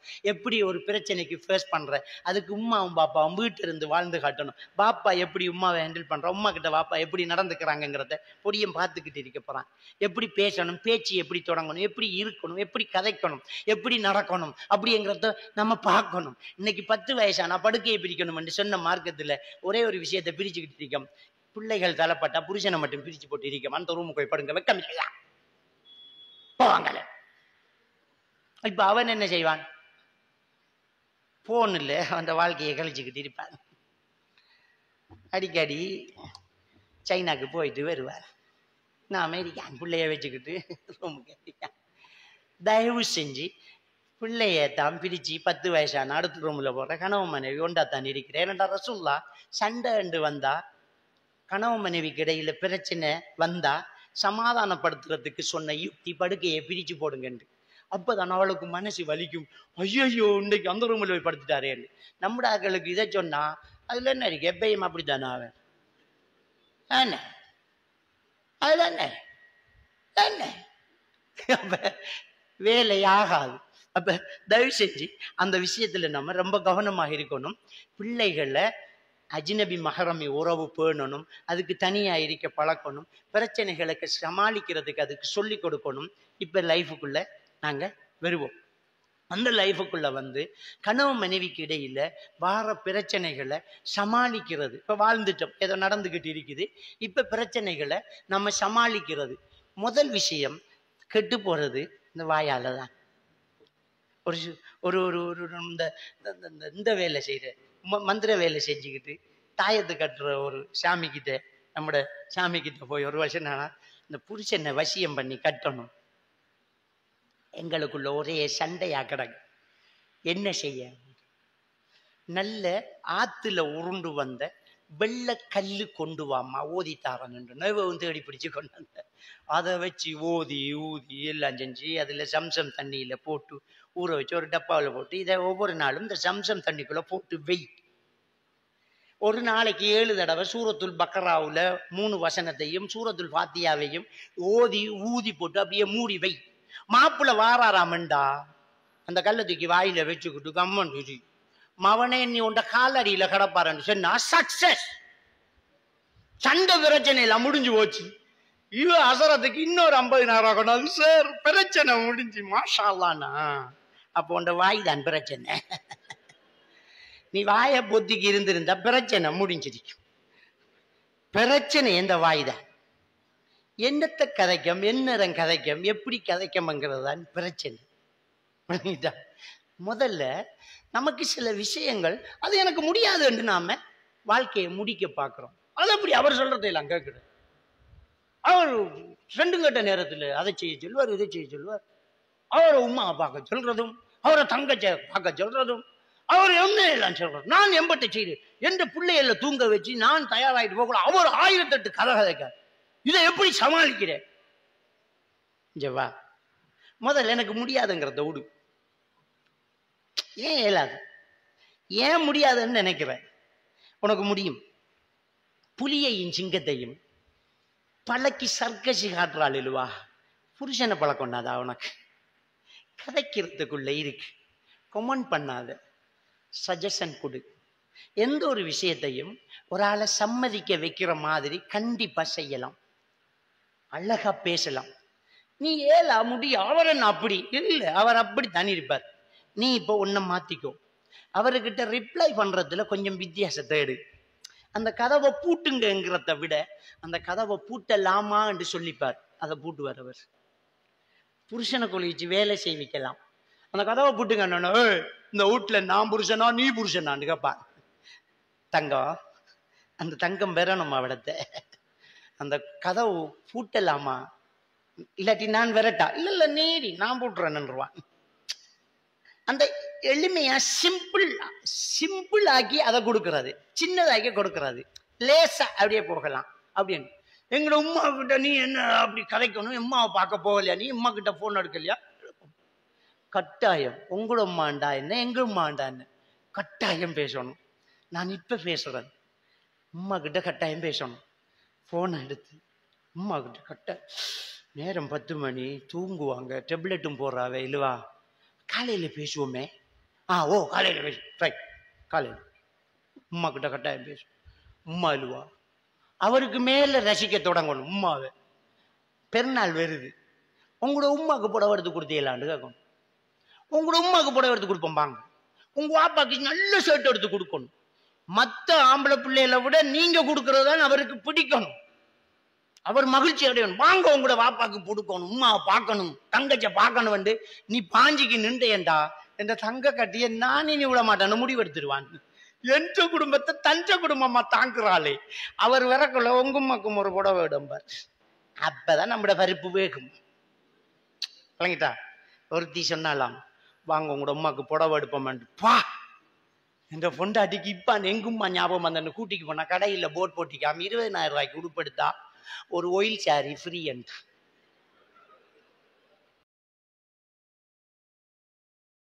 வந்த அக்கறை மாமியாவுல அப்படி அக்கறை காட்டாம கொஞ்சம் செய்யும். அந்த விஷயம் கொன்றலாம். எப்பவுமே வாய் தான் பிரச்சனை. கோபத்தை அடக்க தெரிஞ்சிருக்கணும். நமக்கு கோபத்தை கண்டிப்பா கண்ட்ரோல் பண்ணணும். என்ன கோபம் வந்தாலும் சரி, அந்த கோபத்தை கண்ட்ரோல் பண்றதுக்கு முதல் விஷயம் என்ன தெரியுமா? ரசூலுல்லாஹி ஸல்லல்லாஹு அலைஹி வஸல்லம் அவங்க சொல்றாங்க, அஊது பில்லாஹி மினஷ் ஷைத்தானிர் ரஜீம். அஊது பில்லாஹி மினஷ் ஷைத்தானிர் ரஜீம் என்கிற அந்த வார்த்தைக்குள்ள ஒரு விஷயத்தை புரிஞ்சு கொள்ளணும். கோபம் வந்தா ஏன் ஷைத்தானை விட்டு பாதுகாவல் தர்றோம் தெரியுமா? கோபம் வாரது எப்படி என்றா, ஷைத்தான் வந்து நம்ம கிட்ட கலா கதிரை மறக்க வைக்கான், அவ்வளவுதான். கோபம் எப்ப வருமெண்டா நடந்த ஒரு விஷயத்த மனசு ஏற்றுக்கொள்ளலாட்டி கோபம் வரும், ஏற்றுக்கிட்டா கோபம் வராது.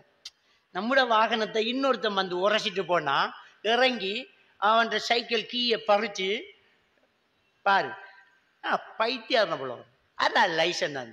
இப்ப கோல் எடுக்க போற ஹெல்மெட் இல்லாம வந்திருக்க நீ ஒன்று, ரெண்டாவது ராங் சைட்ல வந்திருக்கிற, கார்ல இடிச்சிருக்கிற, 1000 ரூபாய்க்கு அரை மணி அத்தையால நிப்போம், விடமாட்டேன். நம்ம கோபம் பேரும் அடிக்க போம்.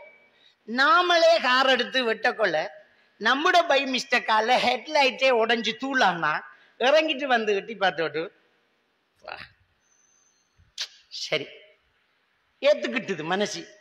ஒரு 1.5 லட்சம் ரூபாய் தான் வெறும். ரைட் ரைட் கோ எடு, கதை முடிஞ்சு. என்னடா இது 1.5 லட்சம் ரூபாய்க்கு அமைதி ஆயிட்டா, 1000 ரூபாய்க்கு சண்டை பிடிச்சாகி. மனசு ஏற்றுக்கொண்டால் சமாதானம், ஏற்றுக்கொள்ளலா சண்டை. இப்ப ஷைத்தான் கலா கதிர் என்கிற ஒன்றை மறக்க வச்சு சண்டைக்கு தயாராகிட்டான். கோபம் வந்தா அஊது பில்லாஹி மினஷ் ஷைத்தானிர் ரஜீம், ஷைத்தானை வரட்டு ஏத்துக்க, அல்லாட நாட்டம் அல்லாட எழுத்தண்டு எடுத்துக்க, கொஞ்ச நேரம் மௌனமாகிறே, அந்த இடத்தை விட்டு மனசையோ பார்வையோ திருப்பு, ஒரு 70ல இருந்து ரிவேஸ்ல நம்பர் சொல்லு, கோபம் தானாக தனியும். இவர் இப்படித்தான், இது இப்படித்தான், இவங்க இப்படித்தான் என்று எடுத்துக்கோ, கதை முடியும். மாமியா சத்தம் போட்டா, மாமியா அவ வயசு வீட்டு, அவன் நம்ம கிட்ட மட்டும் இல்லை எல்லா மருமகளுக்கிட்டையும் இப்படித்தான். அவட தன்மை ஏதான் என்ன செய்யுது, சரி மாமி, ஓ மாமி, சரிதான் மாமி, சரி மாமி, கதை முடிஞ்சு. மாறி கதைச்சத்தான் அடுத்த கதை, கதைக்கு கதை கதைக்க போட்டால் கதை போய் காலிக்கோட்டில் நிற்கிற. அப்ப கதைக்கு கதை கதைக்கிறத விட்டு போட்டு அவடத்தையே தலையை குனிஞ்சு சாரி மன்னிச்சுக்கோ, தெரியாம செஞ்சுட்டேன், சரி நான் தவறு செஞ்சிட்டேன், இனிமேல் நடக்காம சாரி ப்ளீஸ், கதை முடிஞ்சு. அல்லாஹ் அக்பர், முடிஞ்சு. நிம்மதியா வாழலாம், சந்தோஷமா வாழலாம். நான் என்ற அகம்பாவத்தை விட்டு பணிவு என்கிற ஒரு இடத்துல இறங்கிட்டோம்டா வாழ்க்கையில சண்டைகள் சமாதானங்கள் எப்பவுமே இருக்காது. வீட்டுக்குள்ள பிரச்சனை வர்றது நாங்களே உசுப்பேத்தி விடுறதால தான் நிறைய பிரச்சனைகள் வந்துட்டு இருக்கு.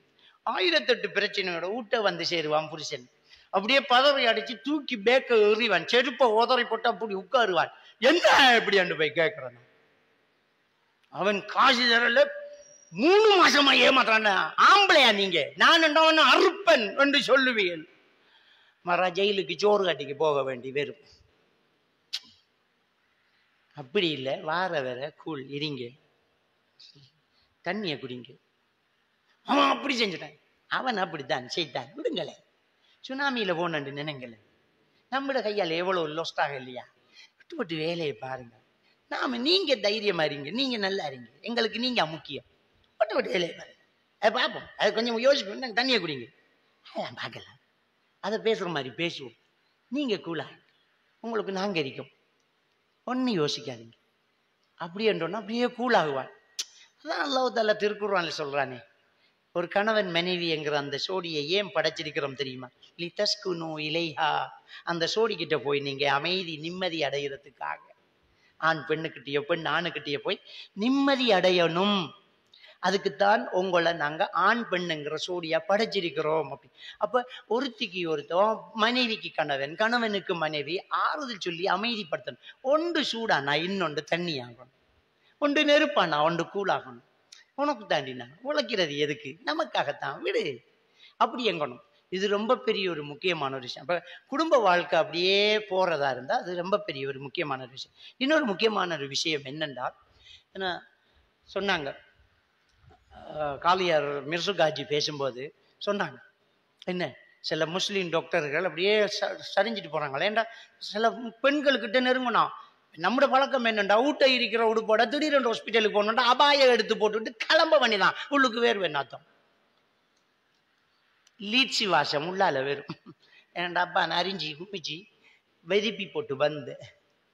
அப்ப நாம வெளியில ஸ்மைஃபை அபாயி கொழி வச்சது தானே, அப்படி எடுத்து போட்டு அப்படி இழுத்தோன்னா அப்படியே போக வேண்டியது. நமக்கு நம்மட வாசம் விளங்குற இல்லையே, பக்கத்துல வாராளுக்கு தான் வாசம் விளங்குற. ரொம்ப பெரிய ஒரு முக்கியம்.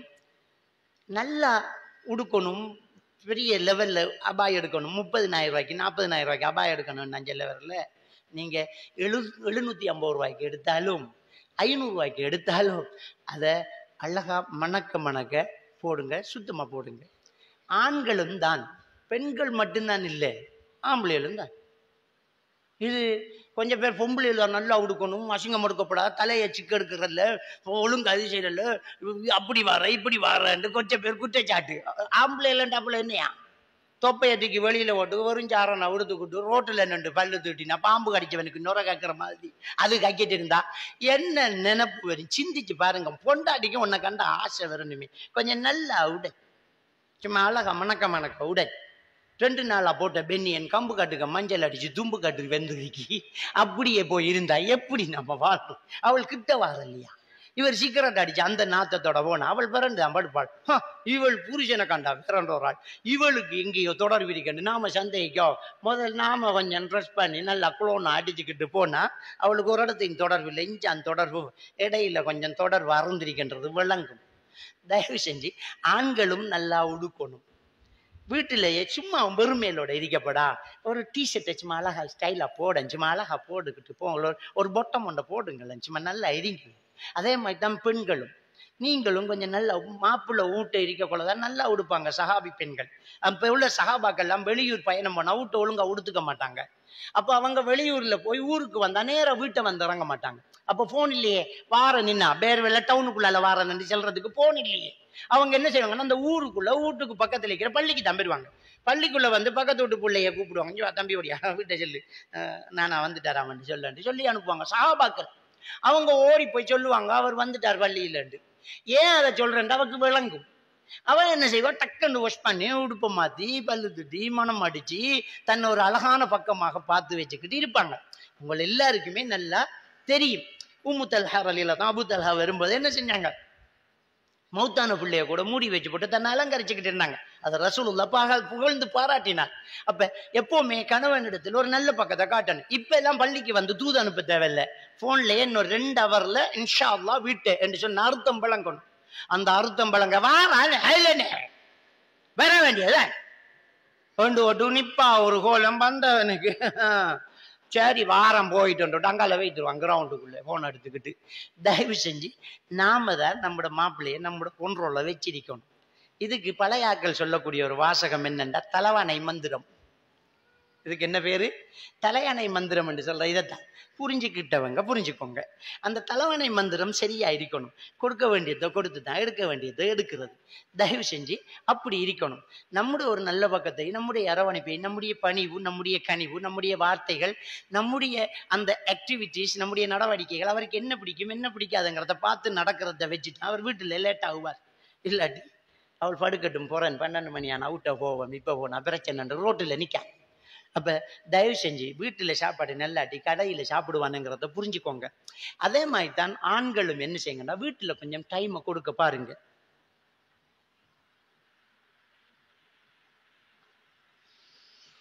அப்ப நாம என்ன செய்யணும்டா வீட்டுக்குள்ள வைஃபு கிட்ட கொஞ்சம் நேரத்தை ஒதுக்கணும். ஒரு ஆளை நாம நேசிக்கிறோம்டா அவ நேசிக்கிற ஆளையும் சேர்த்து நேசிக்கணும். இது முக்கியம். ரசூலுல்லாஹி ஸல்லல்லாஹு அலைஹி வஸல்லம் அவங்க ஒட்டகத்தை அறுத்தாலோ ஆட்டை அறுத்தாலோ அந்த இறைச்சி எடுத்து ஹதீஜா நாயிர தோழிகளுக்கு அனுப்பி வைப்பாங்களாம். அவர் மனைவியை நேசிச்சார். எப்படி என்றால் மனைவி நேசிச்ச ஆக்களுக்கும் ஹதியாக்கள் போகும். அப்படி அவங்க என்ன செய்யறாங்க, நேசிக்கிறாங்க.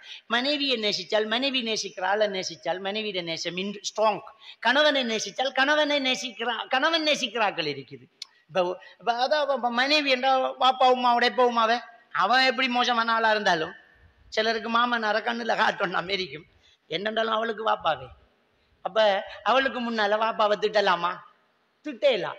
இக்ரிமா ரலியல்லாஹு தஆலா இஸ்லாத்தை ஏற்றுக்கொள்றதுக்கு தயார் வந்துகிட்டு இருக்கிறாங்கிற செய்தி ஸல்லல்லாஹு அலைஹி வஸல்லம் அவர்களுக்கு வந்துட்டு. இக்ரிமா யாரு? அபூ ஜஹலுடைய மகன். சஹாபாக்களை பார்த்து ரசூலுல்லாஹ் சொன்னாங்க, இக்ரிமா வந்துகிட்டு இருக்கார், அவருக்கு முன்னுக்கு அபூ ஜஹலை திட்டாதீங்கன்னாங்க. சுப்ஹானல்லாஹ். இதை விட வேற என்ன பண்பு வேணும்? அபூ ஜஹல் எவ்வளவு கெட்டவன். அவனை பற்றி அல்லாவே திருக்குர்ஆன்ல ஃபைல்லம் யன்தஹில நஸ்மஅன் பின் நாசியத்தின் காதிபத்தின் ஹாத்தியா என்கிற அந்த வசனத்தை அவனுக்கு தான் இறங்கிச்சு. அவன் கெட்டவன் என்று, அவன் நரகவாதி என்று, அவன் மோசமானவன் என்று, அவன் கொல்லப்பட்டான் என்று, அவன் சபிக்கப்பட்டான் என்று. அவனை கூட இக்ரிமாவுக்கு வாப்பாவாச்சு. அவர் மனசு நோகக்கூடாது. அவர் முன்னாடி இக்ரிமாவை திட்டாதீங்க என்று ஸல்லல்லாஹு அலைஹி வஸல்லம் அவர்கள் சொன்னா, நம்ம பொண்டாட்டிக்கு முன்னால மாமனாரையும் மச்சினனையும் மைனிமாரையும் திட்டினா என்ன கேஸ்? அதே மாதிரி நம்மட மாப்பிள்ளைக்கு முன்னாடி அவ உமாவை அவங்க உமா வந்து நாய் கத்துற மாதிரி கட்டி போட்டு போறா, நினைக்கு நீ இந்த வீட்டுல இருக்கலாண்டா, நாய் வெத்த குட்டி நாய்க்குட்டி கடிச்சு கொதரும். இதான் நடக்கிற பிரச்சனை. அவனுக்கு உமாவாச்சு. அப்ப அவளை பணிவாக பேசணும். நபிகள் நாயகம் ஸல்லல்லாஹு அலைஹி வஸல்லம் அவர்கள் பிரச்சனையை சமாளிக்க சொன்ன வார்த்தை என்ன தெரியுமா? மனைவி ஒரு தவறு செஞ்சிட்டா, சஹாபாக்கள் இருக்கிறாங்க, ஸல்லல்லாஹு அலைஹி வஸல்லம் அவர்கள் சொன்னார்கள் கத்காரத் உம்முக்கும், சஹாபாக்களை பத்தி சொன்னாங்க, உங்களோட தாய்க்கு ரோஷம் வந்துட்டுன்னாங்க. அதாவது அல்லாஹ்வுடைய தூதர் அழகா சொல்றாங்க, உங்களோட தாய் அப்படின்னு அந்த கண்ணியத்தை கொடுத்து மூஹாத்துல் மூமினின், மூமின்களின் தாய் அப்படிங்கிற ஒரு உயர்வை கொடுத்து அவட அந்த விஷயத்தை வெளிப்படுத்தி அவக்கு ரோஷம் தான் வந்த, கோபம் வரல அப்படின்னாங்க. இவருக்கு இப்ப சமாதானம் போச்சு. அப்ப நபியை எப்படி கோபிக்கிற நாம, நம்மளை எப்படி புரிஞ்சிருக்கிறார் அப்படின்னு அவங்க அந்த குடும்ப பிரச்சனை முடிஞ்சு போகுது. எனவே குடும்பத்துக்கு பிரச்சனையை முடிக்கிறதுக்கு நாங்க பரிவு காட்டணும், புரிந்துணர்வு நடக்கும். அவர் நேசிக்கிறாள், அவருக்கு முன்னாடி கொச்சப்படுத்தக்கூடாது. நாம நேசிக்கிறாள், அவர் கொச்சப்படுத்தக்கூடாது. இந்த ஒரு பரிமாற்றம் நமக்குள்ள இருக்குமாக இருந்தால் கண்டிப்பாக நல்ல ஒரு லைஃப் நமக்குள்ள வாழ்ந்துக்கிட்டு வந்துகிட்டு இருக்கு. அடுத்தது இன்னொரு விஷயத்தை நாங்க ஞாபகப்படுத்திக் கொள்ளணும். இப்போ உள்ள சூழ்நிலையில அந்நிய கலாச்சாரங்கள் மெல்ல மெல்ல நமக்குள்ள பரவுது. இதுதான் இன்றைக்கு குடும்ப வாழ்க்கைக்குள்ள, திருமண லைஃபுக்குள்ள ரொம்ப பெரிய ஒரு பாதிப்பை ஏற்படுத்திக்கிட்டு இருக்குது. அந்நிய நமக்கு ஒரு கலாச்சாரம் இருக்குங்கிறத நம்ம கவனமா எடுக்கணும். ஸ்கூல் லைஃபா இருந்தாலும் சரி, வெளிநாட்டு வாழ்க்கையா இருந்தாலும் சரி, அல்லது வேலை செய்யக்கூடிய ஆபீஸாக இருந்தாலும் சரி, யூனிவர்சிட்டியாக இருந்தாலும் சரி, நம்முடைய கலாச்சாரத்தை நாம விட்டு கொடுக்க கூடாது. நம்முடைய பிள்ளைகளுக்கும் கச்சிதமாக சொல்லி கொடுக்கணும். நம்முடைய கலாச்சாரம் மீறப்படக்கூடாது. இது மாடர்ன், இது ஃபேஷன், ஊரெல்லாம் செய்யுது, எல்லாரும் செய்யறாங்க, இதெல்லாம் கதை இல்லை. நபிகள் நாயகம் ஸல்லல்லாஹு அலைஹி வஸல்லம் அவர்கள்ட்ட ஒரு நபி தோழர் வந்து சொல்றாங்க, யா ரசூலல்லாஹ், குளிர் பிரதேசத்திலிருந்து வாரோம், அங்க மேல் வருத்தி வேலை செய்யறோம், கஷ்டமா இருக்கும், அங்க கோதுமையால தயாரிக்கப்பட்ட ஒரு குடிபானம் கிடைக்குது, குடிச்சா வேலையும் செய்யலாம், கூலையும் தாங்கலாம், குடிக்கையான்னு கேட்டாங்க. ஸல்லல்லாஹு அலைஹி வஸல்லம் அவர்கள் திருப்பி கேட்டாங்க, ஹல் யுஸ்கிர், அது போதையாக்குதா அப்படின்னு கேட்டாங்க. போதையாக்குது அப்படின்னாங்க. அப்ப நபி ஸல்லல்லாஹு அலைஹி வஸல்லம் அவங்க ஃபஜ்தனிபு, அதை விட்டுடுங்க அப்படிங்கிறாங்க. அந்த சஹாபி திரும்பி ஒரு கேள்வி கேட்டார், அக்ஸருன் நாஸ் கைரு தாரிகி, அதிகமான மக்கள் அதை விடுறாங்க இல்லையே அப்படின்னாங்க. நமக்கு தெரிகிற பிரச்சனை தான். அப்படி பார்க்க போனா ஆறுதான் சுத்தம். நம்ம டாக்கள் சொல்றது எல்லாரும் தான் செய்யறாங்க, இந்த ஊரே இப்படி தங்காளியான நடத்துது, நாம மட்டும் என்ன புதுசா அப்படி. ஸ்கூல்ல எல்லா பிள்ளைகளும் தான் டான்ஸ் அடிக்குது, நம்முடைய பிள்ளைய மட்டும்தான். தான் பிரச்சனை. அதிகமான ஆக்கள் விடுறாங்க இல்லையே அப்படி என்று கேட்டதுக்கு ரசூலுல்லாஹி ஸல்லல்லாஹு அலைஹி வஸல்லம் அவங்க என்ன சொன்னாங்க தெரியுமா? அப்படி என்றால் அவர்களோடு போரிடுங்க அப்படின்றாங்க, அவர்களோட போராடுங்க அப்படின்னா. நிறைய பேர் செஞ்சா நீயும் செய்யறதா, சண்டைக்கு போ, ஏன் செய்யறன்னு தட்டிக்காளு. நிறைய பேர் செய்யறாங்க என்று கலாச்சாரத்தை மாற்றக்கூடாது. இஸ்லாமிய மார்க்கம் உலகம் அழியும் மட்டும் இறுதி மார்க்கம், பொருத்தமான மார்க்கம் தான். நீ எந்த நாட்டுக்கு போனாலும் இந்த மார்க்கம் பின்பற்ற தகுதியானதுதான். காலங்கள் மாறியாச்சு, 2050ஆம் ஆண்டா போச்சு, இதுக்கு பிறகு எப்படி வாழ்றன்னு யோசிக்காத. அது எல்லா காலத்துக்கும் பொருத்தமாகத்தான் இந்த இஸ்லாமிய மார்க்கம் இருக்குது. அதுக்கு முன்னால உள்ளதெல்லாம் மாற்றப்பட்டுச்சு. ஏனென்றால் கால ஓட்டத்தில் மாறுதல் வரும்போது அவ்வப்போது மனிதர்கள் இறை தூதர்களாக மாற்றப்பட்டாங்க. இறுதி தூதர் தான் நபி அவர்கள், அதுக்கு பிறகு இன்னொரு தூதர் இல்லை. அப்படின்னா என்ன அர்த்தம் தெரியுமா? இந்த இஸ்லாத்தை எந்த நாட்டிலும் பின்பற்றலாம், ஐரோப்பாவிலும் பின்பற்றலாம், அமெரிக்காவிலும் பின்பற்றலாம், சந்திர மண்டலத்துக்கு போனா அங்கேயும் பின்பற்றலாம். நாம தான் சாட்டி சொல்றது, அது இந்த காலம், இது மேற்கத்திய யுகம், அந்த அது செய்யலாமா, இது இப்படி நடக்கலாமா, நடக்கலாம், செய்யலாம் அப்படின்னு. அப்ப அந்நிய கலாச்சாரங்கள் இன்றைக்கு உள்ளுக்குள்ள ஊடுருவக்கூடாது. நம்மளோட பிள்ளோட முடிவற்ற விஷயத்துல ஒரு தகப்பனுக்கு கை வைக்க முடியாம இருந்தா நாம தகுதியற்ற பாப்பா. புள்ள முடி வெட்டிக்கு வாரம், அந்த ஓரத்தை அப்படியே வெட்டிக்கிட்டு மேல மட்டும் அப்படியே டிசைனை வச்சுக்கிட்டு வாரான். அதுக்கு நபிகள் நாயகம் ஸல்லல்லாஹு அலைஹி வஸல்லம் அவங்க சொன்னது கஸ்ர் முறையில் முடிவெட்டுவதை ஸல்லல்லாஹு அலைஹி வஸல்லம் அவர்கள் தடுத்தார்கள். ஒரு பக்கத்தை சிரைச்சு ஒரு பக்கத்தை வைக்கிறது, இது யூதர்களுக்கு விருப்பமானது. அவன் பெஷன் ஆக்கித்தான், அவன் உலகமயமாக்கித்தான். நம்மளோட பிள்ளை எப்படியே முடிய வெட்டிக்கிறது? ஒரு வாப்பாட கையால் ஆகாத தனம் அந்த பிள்ளட முடிய, டேய் போய் ஒழுங்கா வெட்டிக்கு வாடானா அவங்களோட வேலையை பாருங்க. அப்ப நாம வாப்பாவா, அவன் பாப்பாவா? ஒரு வாப்பாட கையால் ஆகாத தனம் பெத்த பிள்ளடம் முடியல, அது தமிழ்ல சின்ன மயிர் இல்ல, தலையிட முடியல. அப்ப நாம என்ன வாப்பா? நம்மளோட பொம்பளை பிள்ளைய நம்ம வீட்டு நில்லு, இந்த ஃபங்க்ஷனுக்கு போகாத, இல்ல நான் போவேன். நீ போவா என்ன? இத கண்ட்ரோல் பண்ண தெரியாத உம்மாண்டா நாம உம்மா இல்ல. கத்தி எடுத்து கையை இப்படி கீறி நாம விடுற, நீ இந்த கீரை கழுத்துல கீறு மகள், மையத்தடக்குவேன் நான் சொல்லிப்பாரு. அந்த பிள்ளைக்கு பயம் பெறணும். கத்தி எடுத்து கீறினா கொஞ்சம் ஊண்டியா இருக்கணும், அப்பா உசுறு போகும் செல்லணும். இந்த பூச்சாண்டிக்கெல்லாம் உம்மா பயந்தாள் இல்ல. இத நீ கழுத்துல வச்சு இழுத்தாலும் சந்துக்குள்ள மையத்து பக்குவமா முஸ்லிம் முறைப்படி போகும். இந்த அந்நிய கலாச்சாரத்துக்கு இந்த உம்மா இடம் தர மாட்டான்னு சொல்லணும். பாப்பா தண்டிக்கும் போது உம்மா தடை செய்யப்படா, உம்மா தண்டிக்கும் போது பாப்பா தடை செய்யப்படா. இதுதான் பிள்ளைகள் கெட்டு போறதுக்கு முக்கியமான காரணம். பாப்பா அடிக்கும் போது உம்மாவை உழுங்க என்ற பிள்ளைய அடிக்காதீங்க, மாட்டுக்கு அடிக்கிற மாதிரி என்று சொன்ன பிள்ளைய வளர்க்க மாட்டீங்க. பாப்பா அடிக்க கூட புள்ள உம்மா எங்கும், உம்மா செல்லணும். நான் அதை விட கூட அடிப்பேன் பரவாயில்லையான்னு கேட்கணும். அப்பதான் அடங்கும் புள்ள. இது என்னடா இது, அது பெரிய பாம்பா கிடக்கு, சட்டிக்கு சுடுதுன்னு பார்த்தா அடுப்புக்கு நெருப்பு. நாம சட்டி என்றா அது நெருப்பு அரிக்கணும், அது சட்டி என்ன நாம நெருப்பு அரிக்கணும், ஸ்ட்ராங்கா இருக்கணும். பிள்ளைகளை திருத்துற விஷயத்துல ரொம்ப கவனமா தான் இருக்கணும். அந்நிய கலாச்சாரத்தை அனுமதிக்கவே கூடாது. அவன் கலாச்சாரத்தை பின்பற்றி போறான், அதை நான் தடை செய்யல. நாம ஏன் பொட்டு வைக்கணும், நாம ஏன் காவி உடுக்கணும், நாம ஏன் டான்ஸ் அடிக்கணும், நமக்கு எதுக்கு தேவையில்லாத வேலை? இதைத்தான் நம்ம சொல்றோம். இதை சொன்னா நம்மளை குழப்பக்காரன் காணுங்கள். இஸ்லாத்தை நாம சொல்றோம், மார்க்கத்தை நாம சொல்றோம். அந்நிய கலாச்சாரம் தேவையில்லைங்கிறோம். அப்ப இன்னைக்கு கேக்கு வெட்டுறது, பர்த்டே கொண்டாடுறது, இப்படி இந்த மதர்ஸ் டே கொஞ்சம் முஸ்லிம்கள் மதர்ஸ் டே கொண்டாடுறாங்களாம். உம்மாக்கு ஒவ்வொரு பிள்ளையெல்லாம் நின்று சாக்லேட்டை பறக்கிறதும் பறந்தா போட்டு அவங்க மதர் டே கொண்டாடிக்கண்டே போடா டே. இந்த மதர் டே எங்கடா இருந்து வந்த டே? எப்பயுமே மதர்ஸ் டே தான்டா இஸ்லாத்துல. அன்றைக்கு மட்டும் மதர்ஸ் டே சாக்லேட்டை ஊட்டி ஊட்டி போட்டு உம்மா சொல்றத அறவே கேட்காம இருக்கிறது, இது மதர்ஸ் டே. எப்பயும் உம்மா சொல்றத கேட்டுக்கிட்டு அது போதும் மதர்ஸ் டேக்கு. அது உம்மா டேயா இருந்தாலும் சரி, பாப்பா டேயா இருந்தாலும் சரி, அந்த டே எல்லா நாளும் தான்டா டே. அப்ப நம்ம அதை சிந்திக்கணும்.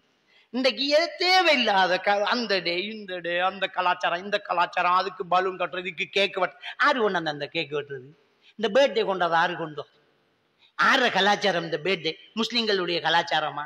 இல்ல. அதை ஏன் நாம செய்யணும்? நாம ஏன் செய்யணும்? புள்ளோட மனசு நோகும். எல்லா பிள்ளைகளும் பர்த்டே கொண்டாடுற, நம்மளோட புள்ள கொண்டாடி அந்த புள்ள மனசு நோகும். சுப்ஹானல்லாஹ், என்னம்மா மனசை பாதுகாக்கம். நாளைக்கு அந்த புள்ள சொல்லும், எல்லாரும் சில வணங்குறாங்க, நானும் வணங்க போறோம்மா, கொண்டு வேண்டி வைமா. புள்ளோட மனசு நோகம் கொண்டு வெங்கலன்னு ஒரு சிலைய வீட்டுக்குள்ள போடா, காலத்தால வணங்குடாண்டு. புள்ளோட மனசு நோக மாட்டான். நாம சொல்ற மாதிரி சொன்னா வளரும் போதே பிள்ளைகளுக்கு மார்க்கத்தை கொடுத்தா அஸ்தக்ஃபிருல்லாஹ் அலைஹி அஸ்தக்ஃபிருல்லாஹ் அலைஹி அஸ்தக்ஃபிருல்லாஹ் அலைஹி அஸ்தக்ஃபிருல்லாஹ் அலைஹி பர்த்டேயா அஸ்தக்ஃபிருல்லாஹ் அலைஹி அஸ்தக்ஃபிருல்லாஹ் அலைஹிடா. அவன் ஸ்கூல்ல இருந்து வந்து சொல்லுவான் அஸ்தக்ஃபிருல்லாஹ் அலைஹி அஸ்தக்ஃபிருல்லாஹ் அலைஹி அஸ்தக்ஃபிருல்லாஹ் அலைஹி. இன்றைக்கு ஸ்கூல்ல ஒரு டொவி வந்துச்சுமா, பர்த்டேயா, நான் எடுக்கலம்மா என்ற கடைசிவன். இப்ப என்னோட வந்திருக்க, இப்ப 2ஆம் ஆண்டு படிக்கான். போன வருஷம் 1ஆம் ஆண்டு ஸ்கூல்ல 1ஆம் ஆண்டுல ஒரு பொட்டிக்குள்ள ஆசிரியர் எழுதணும். ஆசிரியர் எழுதிட்டு வாங்கன்னு கொடுத்தது. இவன் பெரும் கோப்பியை கொண்டே டீச்சர்கிட்ட கொடுத்துக்க. என்னடா எழுதல உண்டா? உருவப்படம் எழுதுற ஹராம் தானே டீச்சர்? ஒன்றும் யோசிக்கல. டீச்சர் உருவப்படம் எழுதுற ஹராம் ஆகலாம், ஹராம், அதான் எழுதல. பாஸ் போட்டு ஸ்கூல்ல ஸ்டாஃப் மீட்டிங் போட்டு பிரின்சிபலும் சேர்ந்து இந்த சின்ன பிள்ளைய உருவப்படம் எழுதுற ஹராமன்னு சொல்லுது. இப்ப நாம இந்த பிள்ளைகளுக்கு உருவப்படம் எழுதுறத நிப்பாட்டுவோம், ஸ்டிக்கர் ஒட்டிக்கிற செல்வோம். பிரின்சிபல் ஸ்டிக்கர் ஒட்டிக்கு வாங்க சொல்லுவோம். ஸ்கூல்ல சட்டத்தை ஏமாத்தினாங்க போன வருஷம் மக்கரப்பத்துல போய் ஸ்கூல்ல வணங்கிட்டா. ஒரு பிள்ளோட உறுதி அவனுக்கு சொல்லி கொடுத்து உருவப்படம் வலையப்படா ஹராம். அவனுக்கு எவ்வளவு தைரியத்தை கொடுத்துருக்கி? பேரண்ட்ஸ் தானே கொடுத்து. போய் தைரியமா போய் டீச்சர்கிட்ட போய் சொல்றான் உருவப்படம் எழுதுற ஹராம், எழுத மாட்டேன். அப்படி தம்பில வளர்க்குறேன். டாடியை வலிக்குச்சேன்னா வலிக்கிறல்ல, நான் போறேன் விட்டு. இதான் பிள்ளை வழக்கம். பெருமைக்கு சொல்லல, அக்கீதாவை சரியா கொடுத்து இதுதான் இஸ்லாம்னு சொல்லி கொடுத்தா அவன் ஸ்ட்ராங்கா நிக்க போறான். நாம சொல்லக்கூடிய ஒரு விஷயம் என்னன்னுமா, அல்லாட மார்க் என்ன முக்கியம்? உருவப்படம் எழுத படிப்பிட்டு விட்டவா, நான் படிச்சு தருவேன். நம்முடைய கலாச்சாரத்தை நாம நம்ம வேற ஆறு வேண்டது. இன்னைக்கு நாம ஒவ்வொருத்தரும் நம்முடைய கலாச்சாரத்தை இப்படியே விட்டு கொடுத்து போனா பொட்டு வச்சுக்கிட்டா உலாத்தணும். நம்முடைய கலாச்சாரத்தை நாம பின்பற்றதான் இந்த இலங்கை நாடு நமக்கு ஒரு சுதந்திரம் தந்திருக்கு. முஸ்லிம் பாடசாலை என்று ஏன் வந்த? நீ கிராத்தோது, நீ ஃபர்தா போடு, நீ செலவாத்து சொல்லு, நீ இந்த மரப்படி இந்த மார்க்கத்தை நடு, நோம்புக்கு லீவை கொடு, பிறநாளைக்கு லீவை கொடு, இஸ்லாத்தை சரியா செய்ய சொல்லி கவர்மெண்ட் தந்திருக்குது. உள்ளுக்கு இருக்கிற நம்முடைய ஆசான்களுக்கு அது தாங்குது இல்லை. ஷைத்தான் உள்ளுக்குள்ள வந்து இறங்கிருக்கிறான். தயவு செஞ்சு அந்நிய கலாச்சாரத்தில் ஆடாதீங்க. நம்முடைய கலாச்சாரத்தை நாம பின்பற்றணும். நம்முடைய பிள்ளைகளுக்கிட்ட இந்த அந்நிய கலாச்சாரம் ஊடுருவினா நம்முடைய கலாச்சாரம் இல்லாம போகும். நல்ல திருமண வாழ்க்கை நமக்குள்ள வராது. தயவு செஞ்சு பிள்ளைகளை நம்முடைய கலாச்சாரத்துக்குள்ள கொண்டு வரணும் என்றால் நம்முடைய கலாச்சாரத்தை நாம பின்பற்றணும். நம்முடைய வீட்டுக்குள்ள இஸ்லாம் இருக்கணும். நம்முடைய வீட்டுக்குள்ள இஸ்லாமிய கலாச்சாரம் வளரணும். வளர்ந்தா நம்ம நல்ல பிள்ளைகளை உருவாக்கலாம். சாலிஹான நம்முடைய நோக்கம் முழுக்க சொர்க்கம் போறதுதானே. நமக்கு வேற என்ன வேணும் இந்த உலகத்துல? சொல்லுங்க பார்க்கலாம். இந்த உலகமே ஒன்று திரண்டு ஒரு ஆள கையில கிடைச்சாலும் சொர்க்கம் போகலாமா? 5வது அத்தியாயத்தினுடைய 36வது வசனத்தில் அல்லாஹ் தஆலா சொல்லி காட்டுறான், இறைவனை நிராகரித்தவர்கள் இந்த உலகம் முழுக்க கிடைத்து அது போன்று இன்னொன்றும் கிடைத்தால்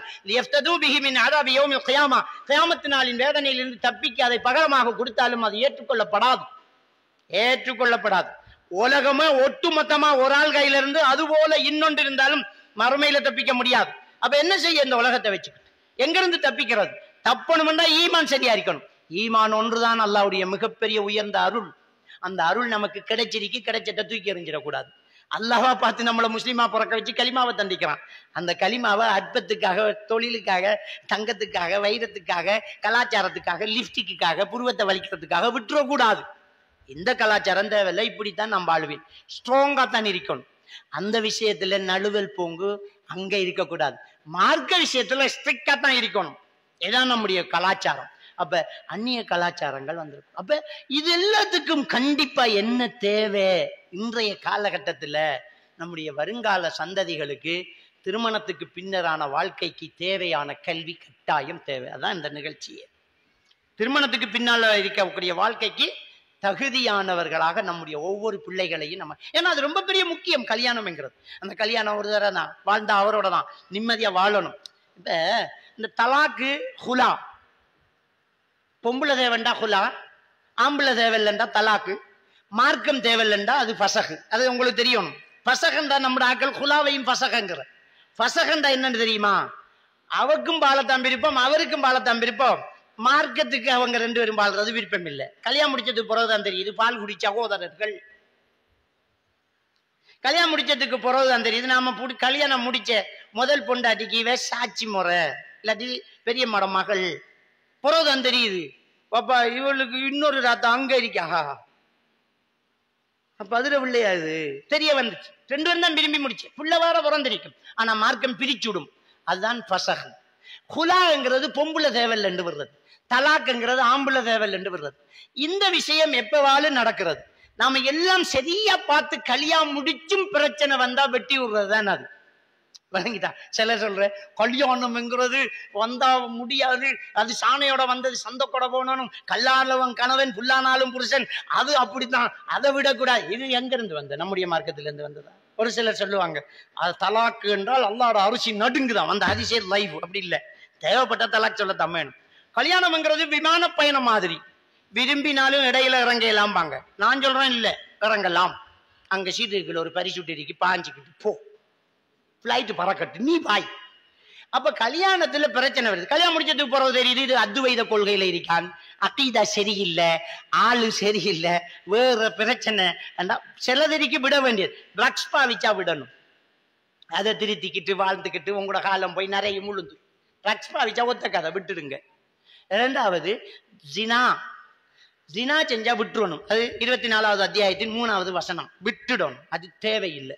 இன்னொன்று இருக்குது, அது இப்ப புதுசா பரவிக்கிட்டு இருக்குது. உங்கள்கிட்ட சொல்லணும், நிறைய ஆண்கள் பெண்களாக மாறுறாங்க, நிறைய பெண்கள் ஆண்களாக மாறுறாங்க. இன்றைக்கு கல்யாணம் முடிச்சதுக்கு பிறகுதான் தெரியும் நம்மளோட புருஷனார் ஆண் தொடர்பு உள்ளவர். கொழும்புல கொஞ்ச நாளைக்கு முன்னொரு கல்யாணம் நடந்துச்சு. சுப்ஹானல்லாஹ், கடுங்கிரேண்டா போய் ஃபேஸ்புக்ல எல்லாம் வந்துச்சு. பெரிய இந்த சிங்கள முறைப்படி அந்த நாட்டிய மாடி அது செஞ்சு அப்படியே மாப்பிள்ளை உள்ளுக்கு வந்து பொண்ணு வந்து கல்யாணம் நடந்து கிரேண்டா நடந்துச்சு. ஹோல்ல பிறகுதான் தெரியும் அந்த பொண்ணு ஆம்பளையாமன்ட்டு. 15 லட்சம் ரூபா இருந்தால் ஒரு ஆம்பளை பொம்பளை ஆகலாம். அந்த ஆபரேஷன் பண்ணி பெண் உறுப்பே வந்துட்டு முடிஞ்சு இன்னைக்கு இருக்குது. இப்படி இலங்கையில நிறைய பெண்கள் இருக்கிறாங்க. அவங்களுக்கு தெரியும், சில நடிகைகள் இருக்காங்க, சிங்கள சில நடிகைகள் இருக்காங்க, சத்தியமா நீங்க நம்ப மாட்டேன், ஆம்பளைண்டா ஆம்பளை பொம்பளையா இருக்கு, வாய்ஸ் மாறும். எனக்கிட்ட எத்தனையோ பிள்ளைகளை கூட்டிக்கு வந்திருக்காங்க, இப்படி பெய்தண்டு எனக்கிட்ட கூட்டிக்கு வந்தீங்க. நான் உங்களுக்கு தனியா சேர்ந்தீங்க, நான் ஒரு யூடியூப் சேனல் காட்டுறேன். ஒரு யூடியூப் சேனல்ல ஒரு பொடியன் செஞ்சுக்கிட்டு இருக்கான், அரும்பு மீசையும் தாடியும் வாய்ஸும் ஆம்பளை, ஆனா அது பொம்பளை. ஒரு யூனிவர்சிட்டியில இப்ப ஸ்டூடெண்டா இருக்கிற ஒரு கேர்ள், ஒரு முஸ்லிம் கேர்ள், ஒரு பாய் நேம் இல்ல, இப்ப யூடியூப் சேனல் செய்யுது. நிறைய பேர் ஆம்பளைன்னு நினைச்சுக்கிட்டு இருக்காங்க. நிறைய பெண்கள் ஆம்பளையா மாறி இருக்காங்க, நிறைய ஆண்கள் பெண்ணா மாறிக்கிட்டு இருக்காங்க. இப்படியானதுகள் அகப்பட்டா ஒரு மாசத்துக்கு முன்ன என்ற கவுன்சிலிங் உள்ள வந்த ஒன்று காலியாருக்கு உடனடியாக கடிதம் எழுதி இந்த டிவோர்ஸ் கொடுங்க, இந்த கல்யாணத்துக்கு கண்டு கொடுத்தேன். உடனே டிவோர்ஸ் கொடுத்தாச்சு. சில போட்டோ ப்ரூஃபுகள், அவருடைய வாய்ஸ் ரெக்கார்டுகள் எல்லாம் எடுத்து அவள் என்கிட்ட கொண்டு வந்தால் இருக்கின்ற மாப்பிள்ளை லட்சணம் என்ன, இவர் ஆண் தான், ஆனா ஆம்பளைகளுக்கு ஒரு விலை ஆண், அவன் ஒரு கே. உடனே விடு. அவருக்கு ஒரு தரம் கவுன்சிலிங் கொடுத்தேன், மாறன் என்றார், சத்தியம் பண்றா, உருவன் என்றார், அது ஒரு ஹேபிட்டா இருந்துச்சு. அல்லாஹ்காக உருவன் என்றான். அடுத்த மாசம் எல்லாம் அப்படியே இருந்தா உடனே பிரிச்சாச்சு. இப்படி கொண்டு வந்தா கண்டிப்பா பிரிச்சு விட்டுருவோம். இதுக்கெல்லாம் பார்த்து இருக்க போடாது. அப்ப ட்ரக்ஸ் பாவன, அதே மாதிரியாக ஜினா, இது அடுத்தது இணை வைத்தல் கொள்கை. நம்ம கல்யாணம் முடிச்சது போறதான் தெரியுது, வேற கொள்கை ஷியா கொள்கை, இது அத்வைதம் எல்லாம் அவனே. காக்கை குருவி எங்கள் ஜாதியினர்கள், கடலும் மலையும் எங்கள் கூட்டம் நோக்க கேளீர் ஆட்டம் எங்கு நோக்கி நாம் இல்லை நாம் அன்றி வேறு இல்லை என்ற தத்துவம் பேசிக்கிட்டு, ஞானம் பேசிக்கிட்டு, அவன் தான் நான் தான் அவன் என்கிற கொள்கையில நிறைய நரம்பி வழியுது. தெரிய வந்தா திருந்திக்கு நிக்க மாட்டான், திருத்த மாட்டான். டிவோர்ஸ் ஆல்மா வேற கொலை. நல்லா முஸ்லீம் என்று தான் பெறுவார், முஸ்லீம் தான், முஸ்லீம் பேர் தான், ஆனா முஸ்லீம் இல்லைண்டா விட்டுருவோம். எனவே இதுக்கெல்லாம் பாகுபாட்சிட பார்க்கிற, பார்த்து பழகுற திருத்துவம். ரசூலுல்லாவுக்கு சாச்சாவை திருத்த முடியல, நாம இவரை திருத்துற. நபியை விட நாம பெரிய ஆள். நிறைய பேர் கல்யாணம் பண்ண கொலை என்ன சொல்றா, அது அந்த குடும்பம் வேற கொள்கைதான், நல்ல புள்ள, அது திருத்திடலாம். அவள் அப்படித்தான் நினைச்சுக்கிட்டு ஒன்ன பண்ணுவான். அவளும் என்ன சொல்லலாம், இவர் ஆள் அங்கால நாம திருத்தி எடுக்கலாம், எப்படி இவரை கொண்டே கபுராடியை உளுத்தாட்டுற நாமண்டா அவளும் நினைச்சுக்கிட்டு இருப்பாள். இந்த கதை, இந்த பருப்பு வேகக்கூடாது. எனவே இந்த விஷயத்துல ரொம்ப கவனமா இருக்கு. இது தலாக். எனவே இதுக்காக நமக்கு தேவை இன்றைக்கு இந்த திருமண வாழ்க்கைக்கான கல்வி நம்முடைய பிள்ளைகளுக்கு கொடுக்கணும், கண்டிப்பா கொடுக்கணும். அல்லாஹ் தஆலா நம் அனைவரையும் ஈமானோடு வாழ வைத்து ஈமானோடு மரணிக்க செய்வானாக. வாஹிரு தஅவானா அல்ஹம்துலில்லாஹி ரப்பில் ஆலமீன்.